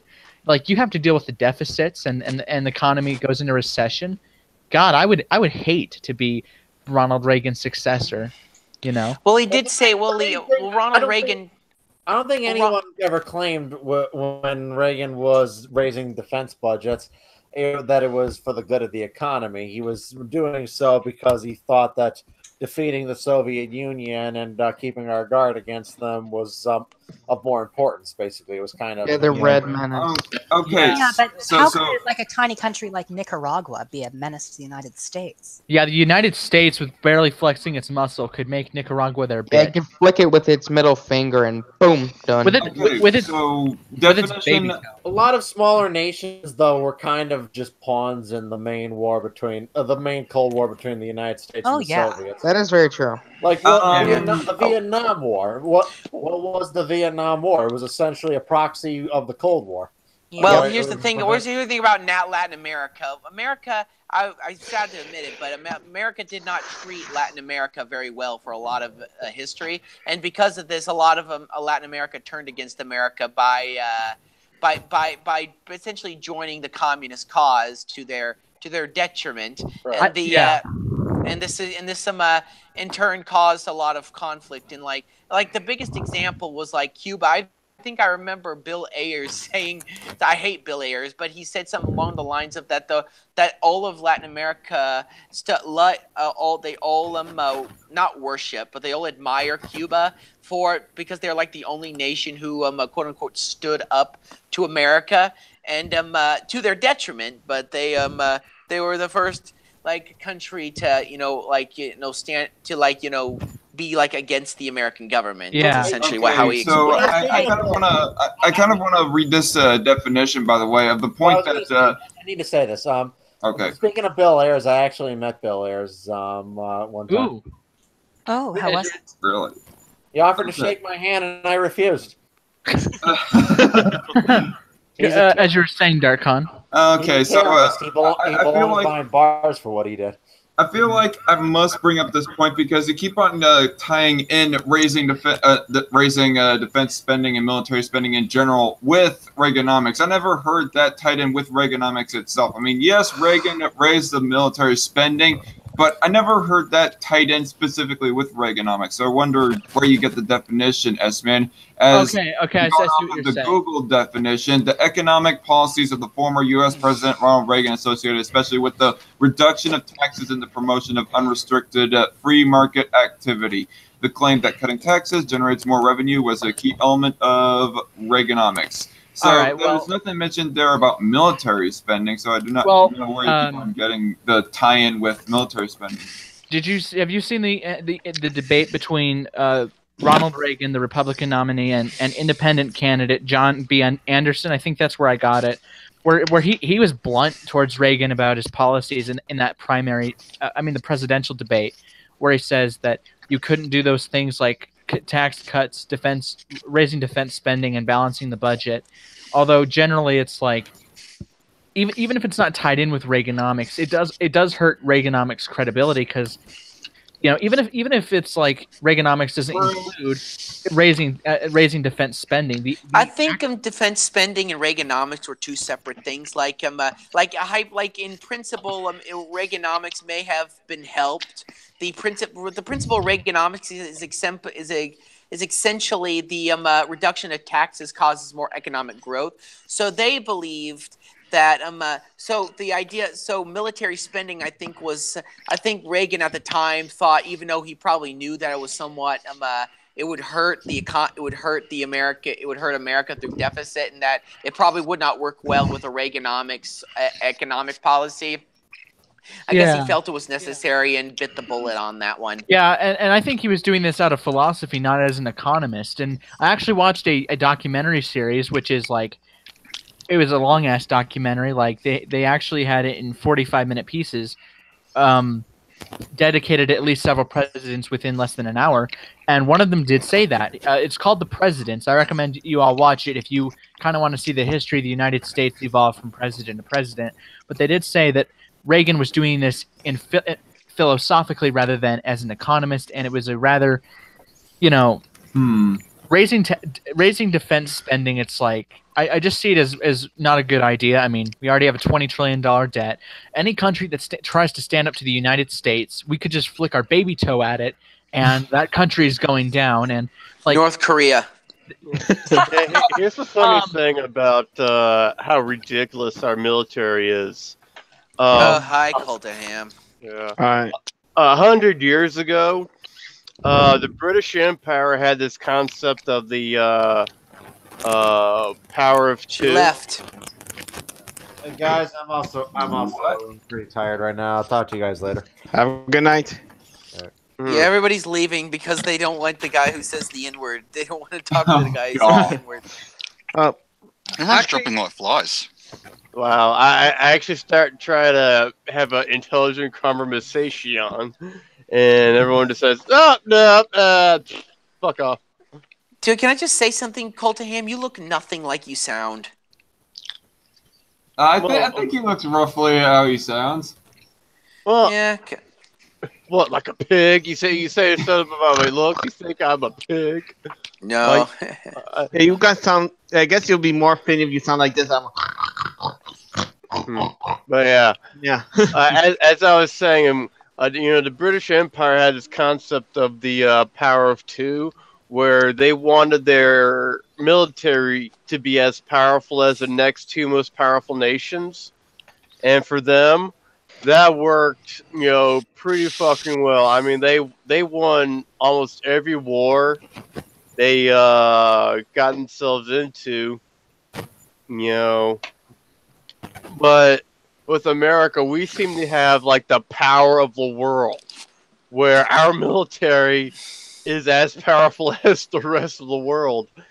And in fact, they've actually estimated, if America went to war with the rest of the planet, it would end in the draw if we didn't just destroy the world. Yeah, well, with the existence of nuclear weapons, it would probably be mutually assured destruction. Other countries, while we would destroy other countries would also destroy us. So, yeah. Yeah. And I really think we should just go back to having the concept of the power of two. Make sure America is more powerful than the next two most powerful nations, and we should be good. And if you ultimately want America to remain the most powerful. Well, yeah. Okay. But here's the thing: there's the most powerful nation on the planet, and the most balls to the wall, fucking insane military that's so fucking ridiculous expensive that we can't afford to do anything else but have the most powerful military. well, actually, military doesn't actually take up most of the GDP. I think it's actually Medicare with like 62% of our GDP that takes up most of our GDP, not the military. The military is most of our discretionary expending. I might have to look into that, but I think it's because it's like broken up into like certain things, but I'll take a look. And besides, if we spent more, I would rather spend more on Medicare than on the fucking military, because with the military, all that money just goes to causing death. Now, how about we start, healing people? Start causing life. Yeah. Well, here's the thing. I know I read that there's some idea that the health of a nation reflects our healthcare system. I don't think that's exactly true. I think the reason why Americans are so unhealthy on average is not because of our healthcare system, but it's due to the American lifestyle. Americans don't, like in Europe, they walk a lot, they eat better, everything. They exercise more. I mean, it may sound ridiculous, but it's true. They walk everywhere. In America, we drive everywhere. We eat like crap. Tons of meat. And I'm no vegan, but at the same time, a high meat diet is not the best way to go. And so I truly do think that the reason why America is so unhealthy is not because of our healthcare system, but it's due to the fact that Americans are just plainly unhealthy. Yeah. Well, the type of healthcare system doesn't really affect, how inherently healthy the people are. Is I just saw the healthcare system, treats it. How good our healthcare system, ensures that we don't have so many people fucking dying in the streets due to preventable causes like cancer and stuff. I mean, we're still having people, getting rejected, having their cancer treatment rejected because they had fucking acne when they were teenagers. Well, that's more of a beer. Well, I think that's more. Wait, what? They had somebody getting rejected for cancer treatment because they had acne problems? There was a lady who was diagnosed with skin cancer, and her health insurance company denied paying for her treatment because she had acne when she was younger, and that was a pre-existing condition. You know, Dad? I have a question you here. say acne, we say cancerous skin lesions, so payment denied. I have a question. Are you just quoting Kyle, or did you actually read the story yourself? Huh? I'm not trying to be snarky, but are you just quoting Kyle on that story, or did you read the story yourself? I read a story some time ago, and that's the gist of it. Okay. Yeah. I'm just curious, I mean, that because sounds it's a the little- exact same thing that Kyle Kalinske has said during his debate with Razor Fist. A woman who got that makes no sense. That makes no sense to me. I mean, why would a insurance company reject the thing that they are meant to do? I mean, that is their business. That's how they make money. They make money by denying treatment, because there's two ways of rationing healthcare. There's rationing it based on need, which is what single payer countries do over in Denmark and Iceland and rest of Europe. Basically, the rest of the modern industrialized world. And then there's rationing it based on how much money you have. And if you're a millionaire or a billionaire, if you're upper class elite, America's got the best healthcare system in the world, because you could just beat your money cock to get yourself healthy. But if you're poor, you're up shit's creek, because you have to rely on the mercy of the health insurance companies to get the health care you need. My dad. Well, the reason. My dad had to wait like 2.5 years before he finally got his knee replacement surgery, because he had to go through all kinds of hoops to find some way of paying for his knee replacement surgery, because the health insurance company in 2009, to save $1,000, they only paid for a partial knee replacement when he should have gotten a full knee replacement. A few years later, you had to get the full knee replaced. So L'Oreal rejected a beauty blogger because of acne. Is that the story that you're talking about? L'Oreal. I don't know. I forget the name of it. Okay. Yeah. L'Oreal apologizes to woman for rejecting her over skin issues. Didn't in the anecdote, didn't you state, and Kyle Kalinske for that matter, that she died or something? I heard she died. Did she? Well, I don't know. I mean, this is a very recent article coming from a website called thisisinsider.com. L'Oreal apologized to woman for rejecting her over skin issues. Let's take a closer look at this. What year is that? March 2nd, 2018. Oh, no, that can't be the case, because this happened a few years ago. Okay. I see. You know what the issue is that I have? You always go mentioning what was it? 40,000 a year die because of lack of care or being between 36,000 and 45,000 people dying every year due to lack of health care. Last year, I think it was 36,000. The year before was 45,000. Okay, so yeah, it's about around 40,000. The reason that I wanted to mention this like a long time ago, I can't. Whenever you would be bringing up that stat and whatnot, but I never really had the opportunity to. The thing that I have with that statement, 40,000 a year die because of lack of health care. Are you sure? Are you sure that they got rejected by the actual medical care?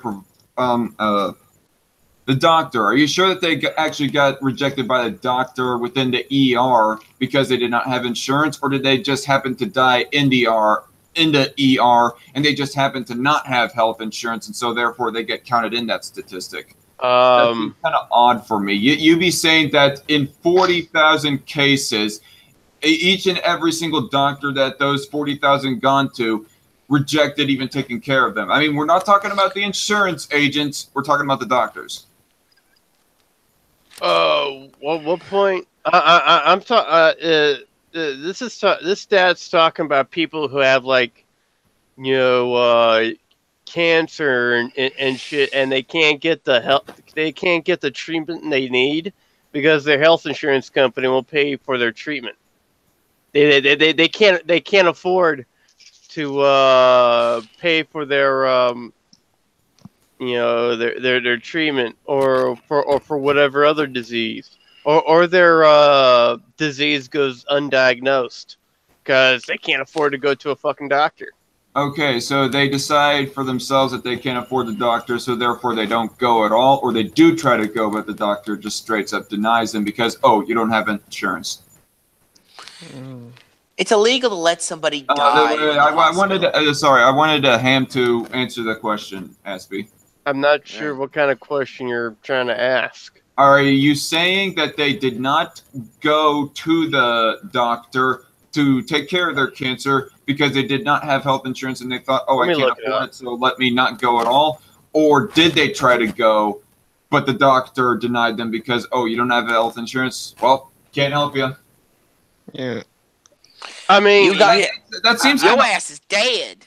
Because that seems quite odd to me. I mean, I don't mean to bring up personal anecdotes as a complete and utter debunking of this, but my dad, he does not have health insurance even to this day. Certainly not during the time of his strokes. And every single time he went to the ER, he got taken care of by the doctor. Okay, here, I just looked it up. And he's still alive to this day, by the way. It's from the Harvard Gazette. New study finds 45,000 deaths annually linked to lack of health coverage. This was published in 2009.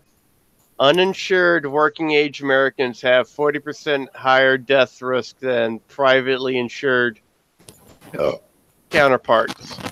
So it just says linked to lack of health insurance. Lack of health insurance. Okay, so it doesn't mention specifically whether they did try to go to the doctor and the doctor denied them because they don't have insurance. I mean, or they just decided of their own. Because it seems rather ambiguous.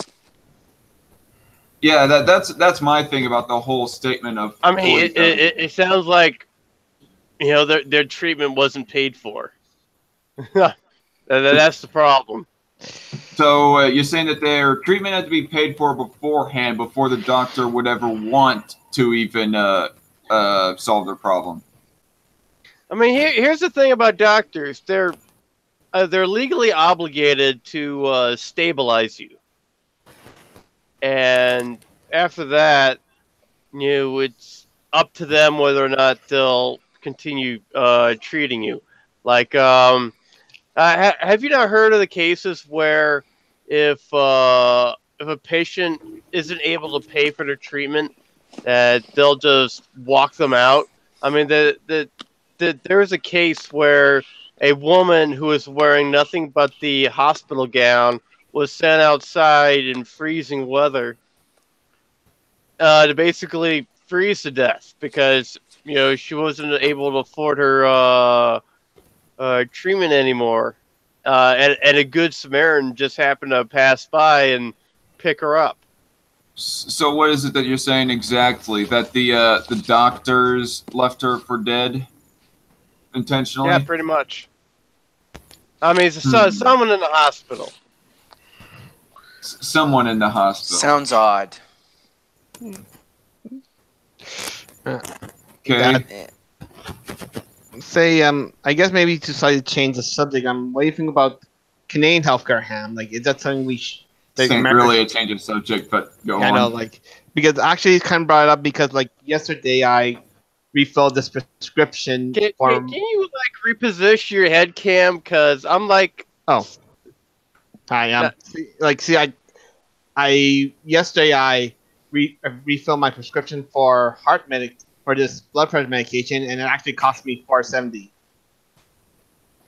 $4.70? Yeah. 400? No, $4.70. Yeah, that's I did not think he was. Yeah, that sounds reasonable. That's actually no. That doesn't sound reasonable. It sounds cheap. Yeah. Where do you live? Canada.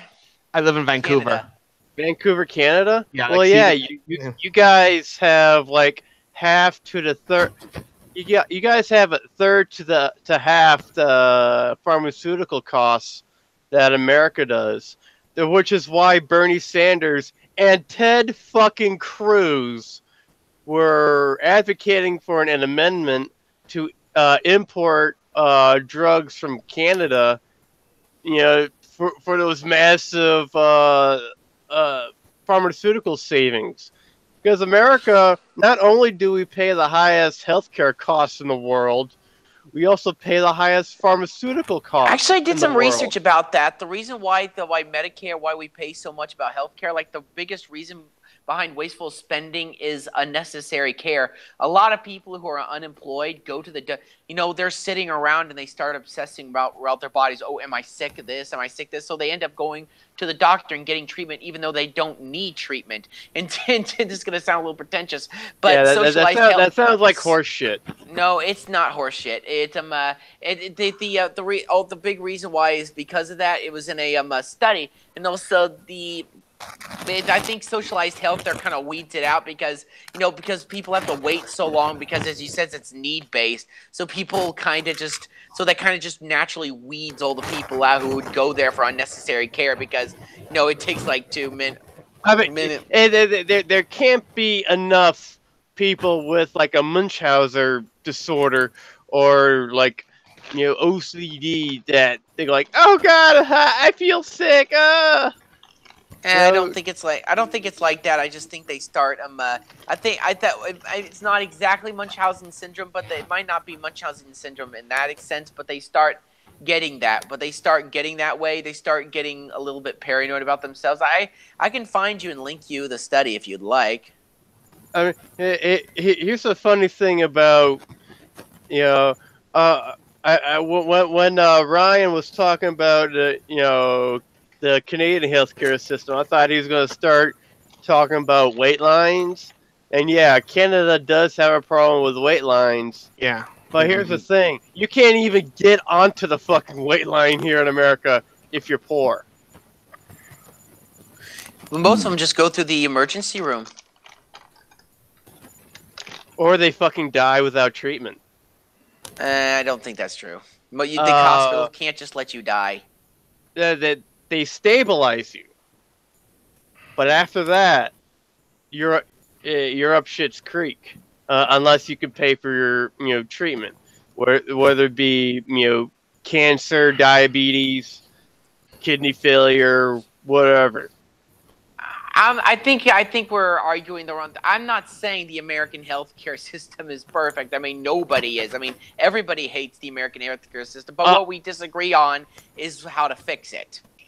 I would prefer a more free market solution, while you want a more a state-based solution. Well, here's the thing: the American healthcare system is a free market system. Not completely. Not completely. There's more government regulation. There's a ton of government regulation in the healthcare industry. A lot. What about the mandate? You have to spend 80% of your gross income on healthcare.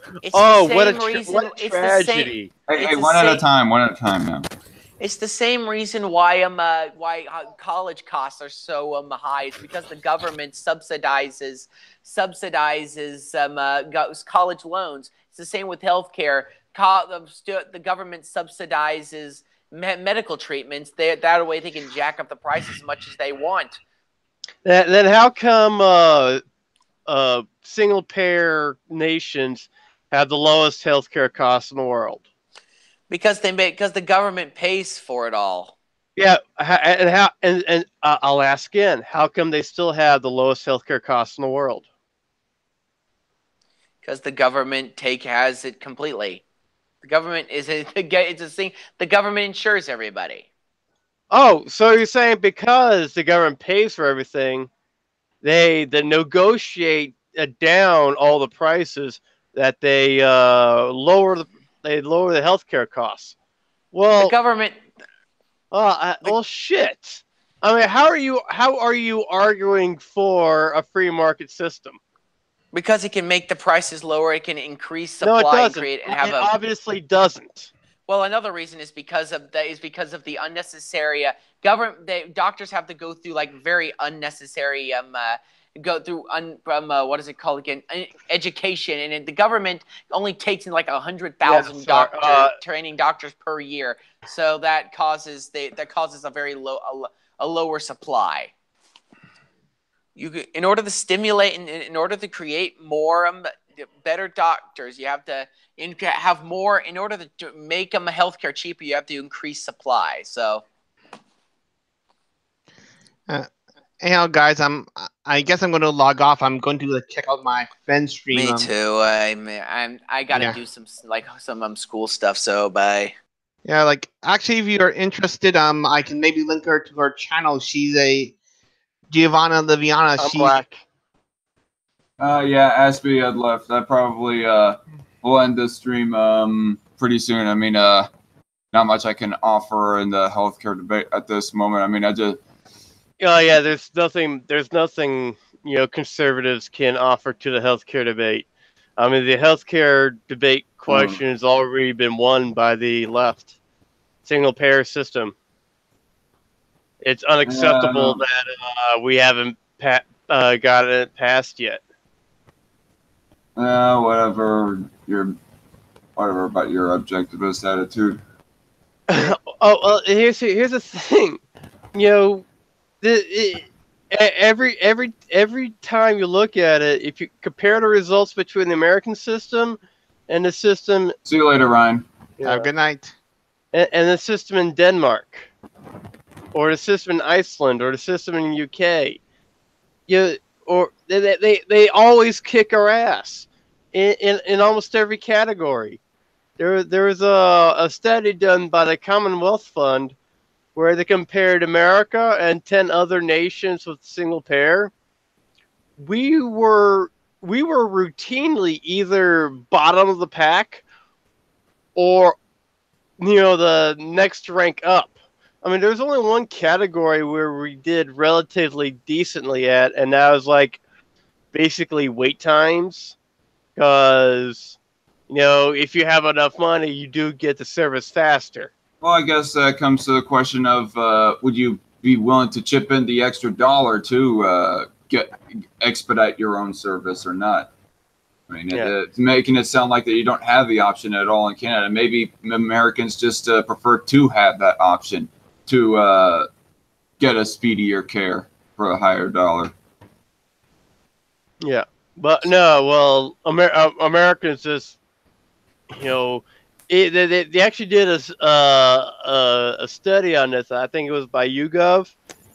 When asked whether or not they want single payer framed as Medicare for all, it has like majority popularity. It actually has a plurality of support even among Republicans. More Republicans, agree with Medicare for all than disagree with it. What are you saying? That when it was framed as single payer, when they used it's framed as Medicare for all. Well, it was framed as Medicare for all, but are you saying that when they use the term, or did they initially use the term single payer and they got a different result or something? I don't know. I mean, I don't know. Okay. Among conservatives, that they, folks on Fox News slander, single payer systems, as evil socialism. There was a Rasmussen poll that I had come across a while back where I think it was like a slight, well, not even a majority, like a plurality, more like it was 47, high 40s of percentages of people that disapproved of the idea of single payer health care, whereas it was like a mid 30s. That's pretty impressive from a Rasmussen. Where it was like mid 30s approving, and the rest, I guess, it just had no opinion. I mean, if I'm remembering the poll correctly.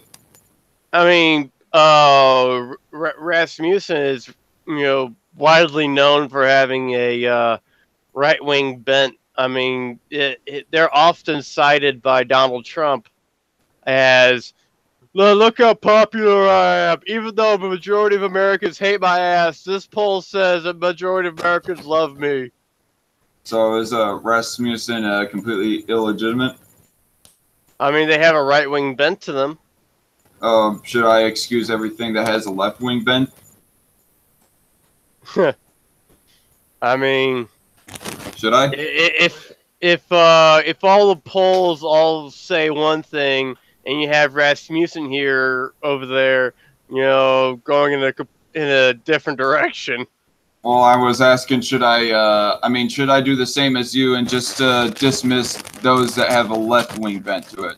Should I dismiss Daily KOs completely? What about a liberal writer from The Hill or Forbes? Or how about something from, what's another example? USA Today and US News, I think, is a little bit left-leaning in comparison to some others, at least. They sure as hell ain't left leaning when it comes to economics. USA, you know, all the corporate media is basically on the right when it comes to economics. I mean, sure. So some of them, maybe even most of them, are on the left when it comes to social issues, because social issues don't affect how someone makes money. So sorry, Brandon. We was getting echoes of ham in your audio. Yeah, that's when I was muted. Okay. I feel threatened. He's pointing a gun at me. I feel threatened. I need my gun. My question is, should I just dismiss those that have a left-wing bent to them? I didn't say dismiss them. Put your mouth on the barrel and start sucking ham. You're kind of implying that Rasmussen is uncredible because it has a right-wing bent, and not asking you should I didn't say anything about the credibility. I just said, okay. Wow, that's incredible that, you know, single payer only slightly loses, you know, on a poll agency that's widely known for their right-wing bent. Okay, so I asked you earlier if I should just dismiss that. I did not say anything about dismissing. Okay, well, I asked, should I dismiss, or something along those lines. I can't remember my exact question. I mean, you guys barely do already. Can I finish my point?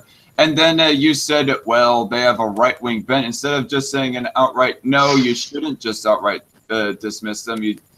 It kind of seemed like an implication right there. That you're implying it, because they have a right-wing bent, then, yeah, maybe you should just dismiss them.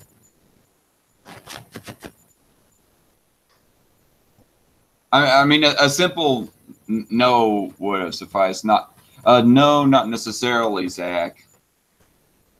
Anyway, Zachy boy, fist me. What?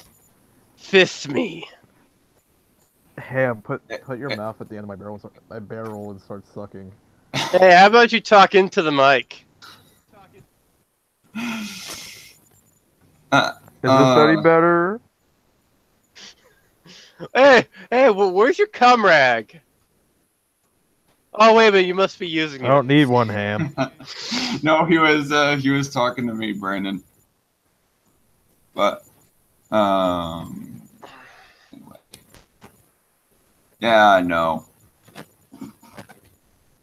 All I know is that you act like it's a done deal, and I don't know. I haven't researched enough to have a full undeveloped opinion. I mean, okay. I guess the question that I would ask is, I don't know. There seem to be multiple different definitions of what single payer means when it comes to single payer healthcare, because I think I recall a video from the Progressive Voice talking about how there are some forms of single payer healthcare where they have a private option. I even heard Switzerland supposedly be defined as single payer healthcare, even though they still have private insurers themselves. Well, here's the thing.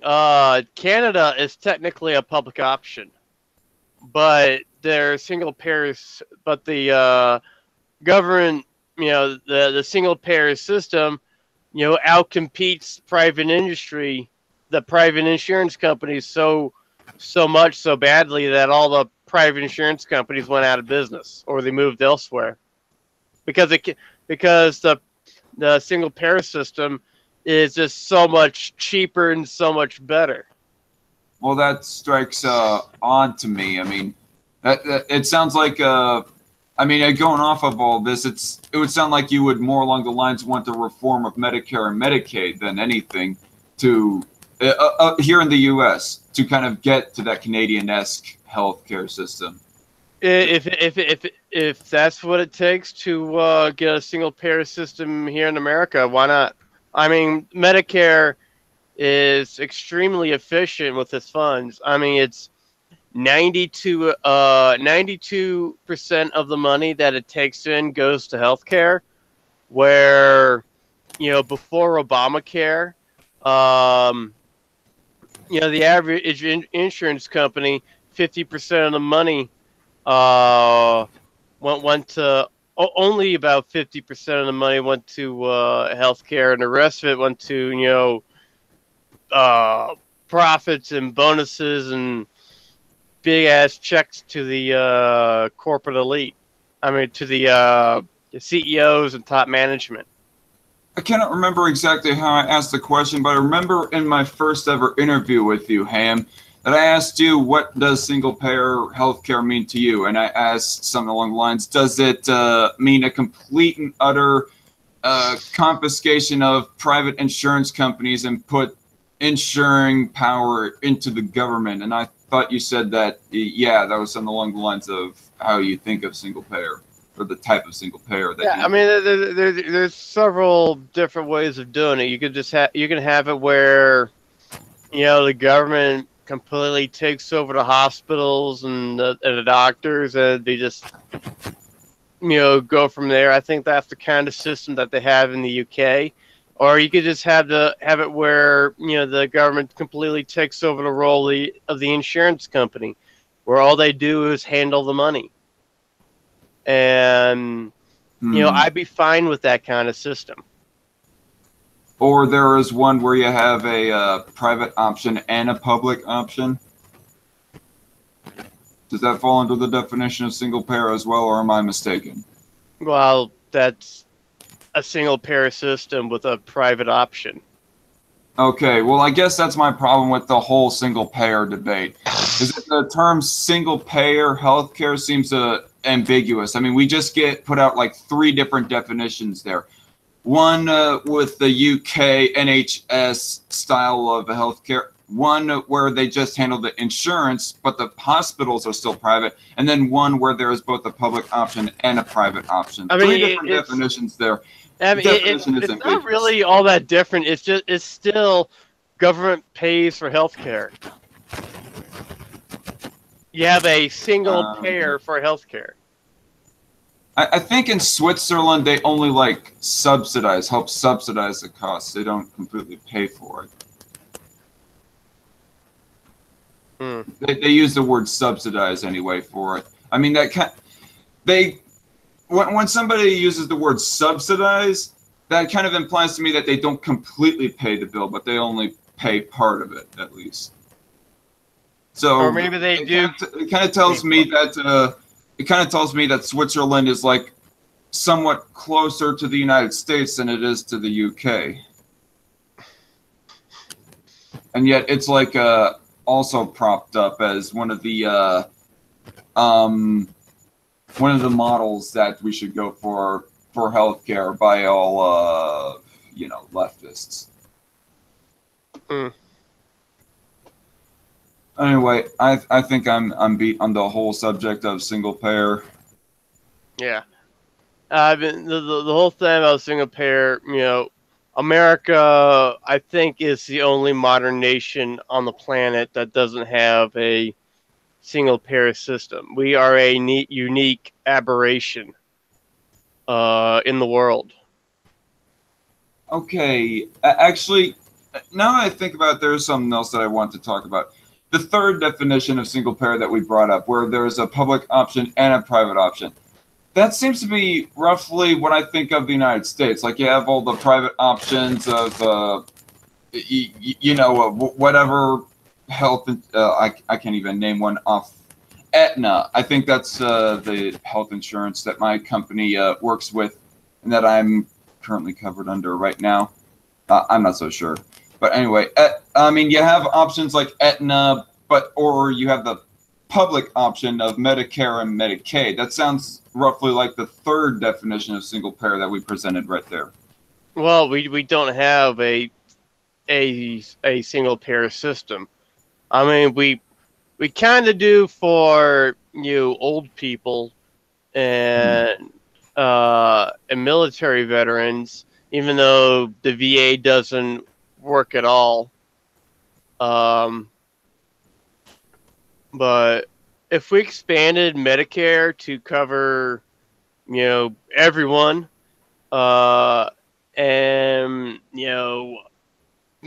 reformed it to be a system more like, Canada, UK, Switzerland, pick any single payer nation.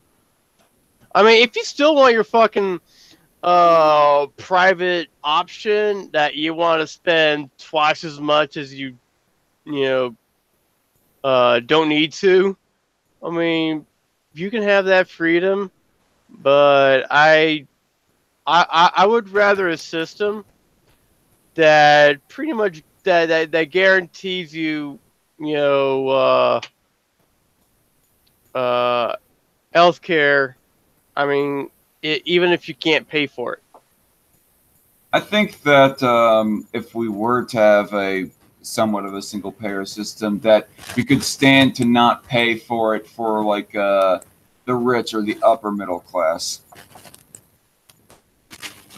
And I don't think they need their medical. I mean, if they want to exclude themselves, they can go right ahead. I mean, they can afford it. Well, no, I'm thinking that they don't even have the option to get it publicly paid for, is what I'm saying. Not they have the option to pay for it privately if they want to, but no, they don't have the option. You don't get paid publicly at all because, hey, you're upper middle class or you're upper class. It's obvious you have the funds. We deny paying for you. They still pay taxes. They still pay taxes. They're entitled to the service. So with a single payer healthcare, even Bill Gates can still get his healthcare for free in your model. I mean, he's a taxpayer. So yes. Yeah. Okay. I'm thinking of ending this stream pretty soon. Of course, someone like him probably wouldn't want to wait in the single payer system. He probably want to, I'm sick now, I want to get treatment now, and he'll probably go to a private service to get his treatment. I mean, that's probably what him and most of the rich would do. Mm-hmm. The option for single payer is still open to him. It's whether or not he takes it. Brandon, was there something that you wanted to say, or did you fall asleep? No, I'm still here. Was there something that you wanted to say? No? Gas all the cripples? I agree. I don't really have anything to say. Okay. I'm just playing Fallout right now, and I'm beating black people with a stick. That sounds like Ham's favorite game, isn't it, Ham? No, Fallout New Vegas is probably my favorite game. No, beating black people with a stick. That's what I mean. The defined stick. A giant right club. now, I'm using a pool. Well, I'm using a pool cue right now to do it. Pool cue. Yeah, it's gotta be like one of the worst weapons in Fallout. Pool stick. Not really. I mean, it's up there with the walking cane and the rolling pin. Okay. I have my strength all the way up to 10, and I have the that one perk that makes you hit harder. Little League. By the way, what do you guys think of Alexandria Ocasio-Cortez kicking the shit out of Joe Crowley? I do not watch wrestling. Sorry to say. Well, it's not wrestling, but okay. What is it then? Boxing? No, it's the New York Democratic primary. Okay. I mean, you've not heard of the biggest upset in, since Eric Cantor got his ass kicked? Is that the one that you were talking about on the Welcome to Hell Twitter chat where you said, "Oh, a corporatist got beat by a leftist"? Yep. By a populist leftist. What do you think of that? I think good for you. I mean, I don't know enough about the race, but okay, that's one less corporatist to make capitalists look bad. So there's that pro at least. Okay. Yeah, Well, I'm gonna go head off and do something productive with my life. All right then. Hey, actually, I think I want to do another stream with a one-on-one stream with you sometime, Ham, talking about liberalism, political spectrums, because part of our little discussion on Humane Stream did not get caught when we were talking about political spectrums, particularly on the economic side.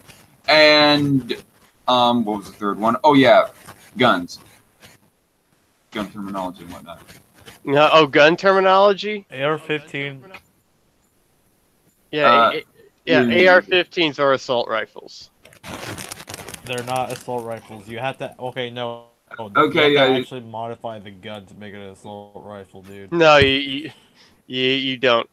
I mean, yeah, you do. They don't come. The AR-15. The AR-15 in its original trials was designed from the ground up to be an select fire infantry.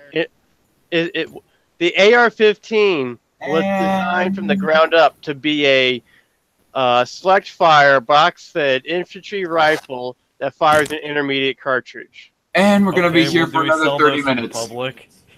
Okay, well, do we sell those to the public? However, though we sell semi-auto variants of it. Exactly, that's all we sell. And let's make this clear.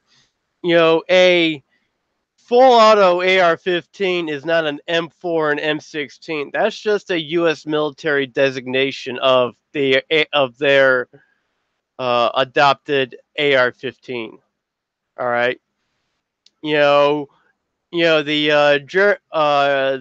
Germany will call a 98 Mauser, a Gewehr 98 or a Kar 98K, but it's still a fucking 98 Mauser.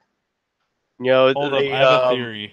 The Russians never called their mainline battle rifle a Mosin Nagant. No, they called it the three-line rifle of 1891. That's what they called it. Hell, there's a gun. There's a Mosin Nagant variant that has a completely different name, and literally the only difference between it and a 91 Mosin Nagant is who it was issued to, and a stamp on top of the barrel. That's it. Okay. Hold up. Maybe someone. I mean, if you guys love guns, you guys should watch CN Arsenal. They are incredibly good. They are awesome. I mean, they sounds like you got a gun fetish. Fuck yeah, I do. I love history. I love disarm the public. I love the weird mechanics that are involved with, sending a projectile, in a general direction that you aimed it for. Yeah, that'd be up your butt. Well, Do you want no one's ever completely made a ban the dildo AR? cannon, but I'll happily wait for one. Or wait, Ham, do you want to completely ban the AR-15, or do you just want to regulate it even more? I would restrict access to weapons such as the AR-15. I know why, dude. I know why. Because you want to disarm the public. The specific design element that I would restrict is a double stack magazine, double stack detachable box magazine, because that's what allows you to have the insane rate of fire that AR-15s do, that Glock 19s have. I mean, if you look at all the deadliest mass murders in U.S. history, there's basically two guns that they use: an AR-15 or one of the Glock handguns. One of their double stack 9mm handguns with extended magazines. If they were smart, they'd use bombs and if they were smart, they'd use bombs and chemical weapons. Well, I don't know if you were being if they were true psychopaths. I don't know if you were being sarcastic or not with the whole disarm the public comment there, Brandon. No. I'm trying to say something. Ham wants to disarm. Okay, this is what he wants to do. He wants to disarm the public so he can start the Fourth Reich, so he can beat as many black people as he wants with sticks all day. Or they can beat. That's me why with Ham their wants sticks. to do this. Actually, that no, you want to beat them with sticks. It's still kind of funny. But yeah, I mean, I don't like this. I don't like both sides of the issue of the gun debate, because one side wants to totally ban guns, in an arbitrary manner, where the other side wants to allow all guns. You can't restrict guns at all whatsoever. Nuh-uh. I mean, there are ways to intelligently, balance, the freedom of owning guns and preventing, mass murders. And there's an easy way of doing that. Restrict access to double stack box magazines. So essentially, to sum up your belief, you're pro-gun reform, but you're not pro-gun banning. I'm pro-gun control, not gun bans. I own 4 fucking guns. I'm saving up money to buy me a 5th gun. It would actually be the first gun I would ever actually, went out and bought myself. I'm thinking about buying a Glock 17 because I want a double stack 9mm handgun. And if I recall you saying correctly, you want to make legal again full auto rifles, correct? But you want them heavily regulated still. I want them just as restricted as double stack magazines. Okay, but you want to allow the production and sale of them, it was made illegal in 1986. Yeah. Okay. I mean, because if you limit, if you put a difficult to obtain to license on it, if you put just as much of a restriction on them as there already is right now. I mean, or at least you prevent criminals from obtaining these weapons easily. Besides, a paper clip can turn a AR-15 full auto. I don't know how you do it though, but apparently you could do it with a paper clip.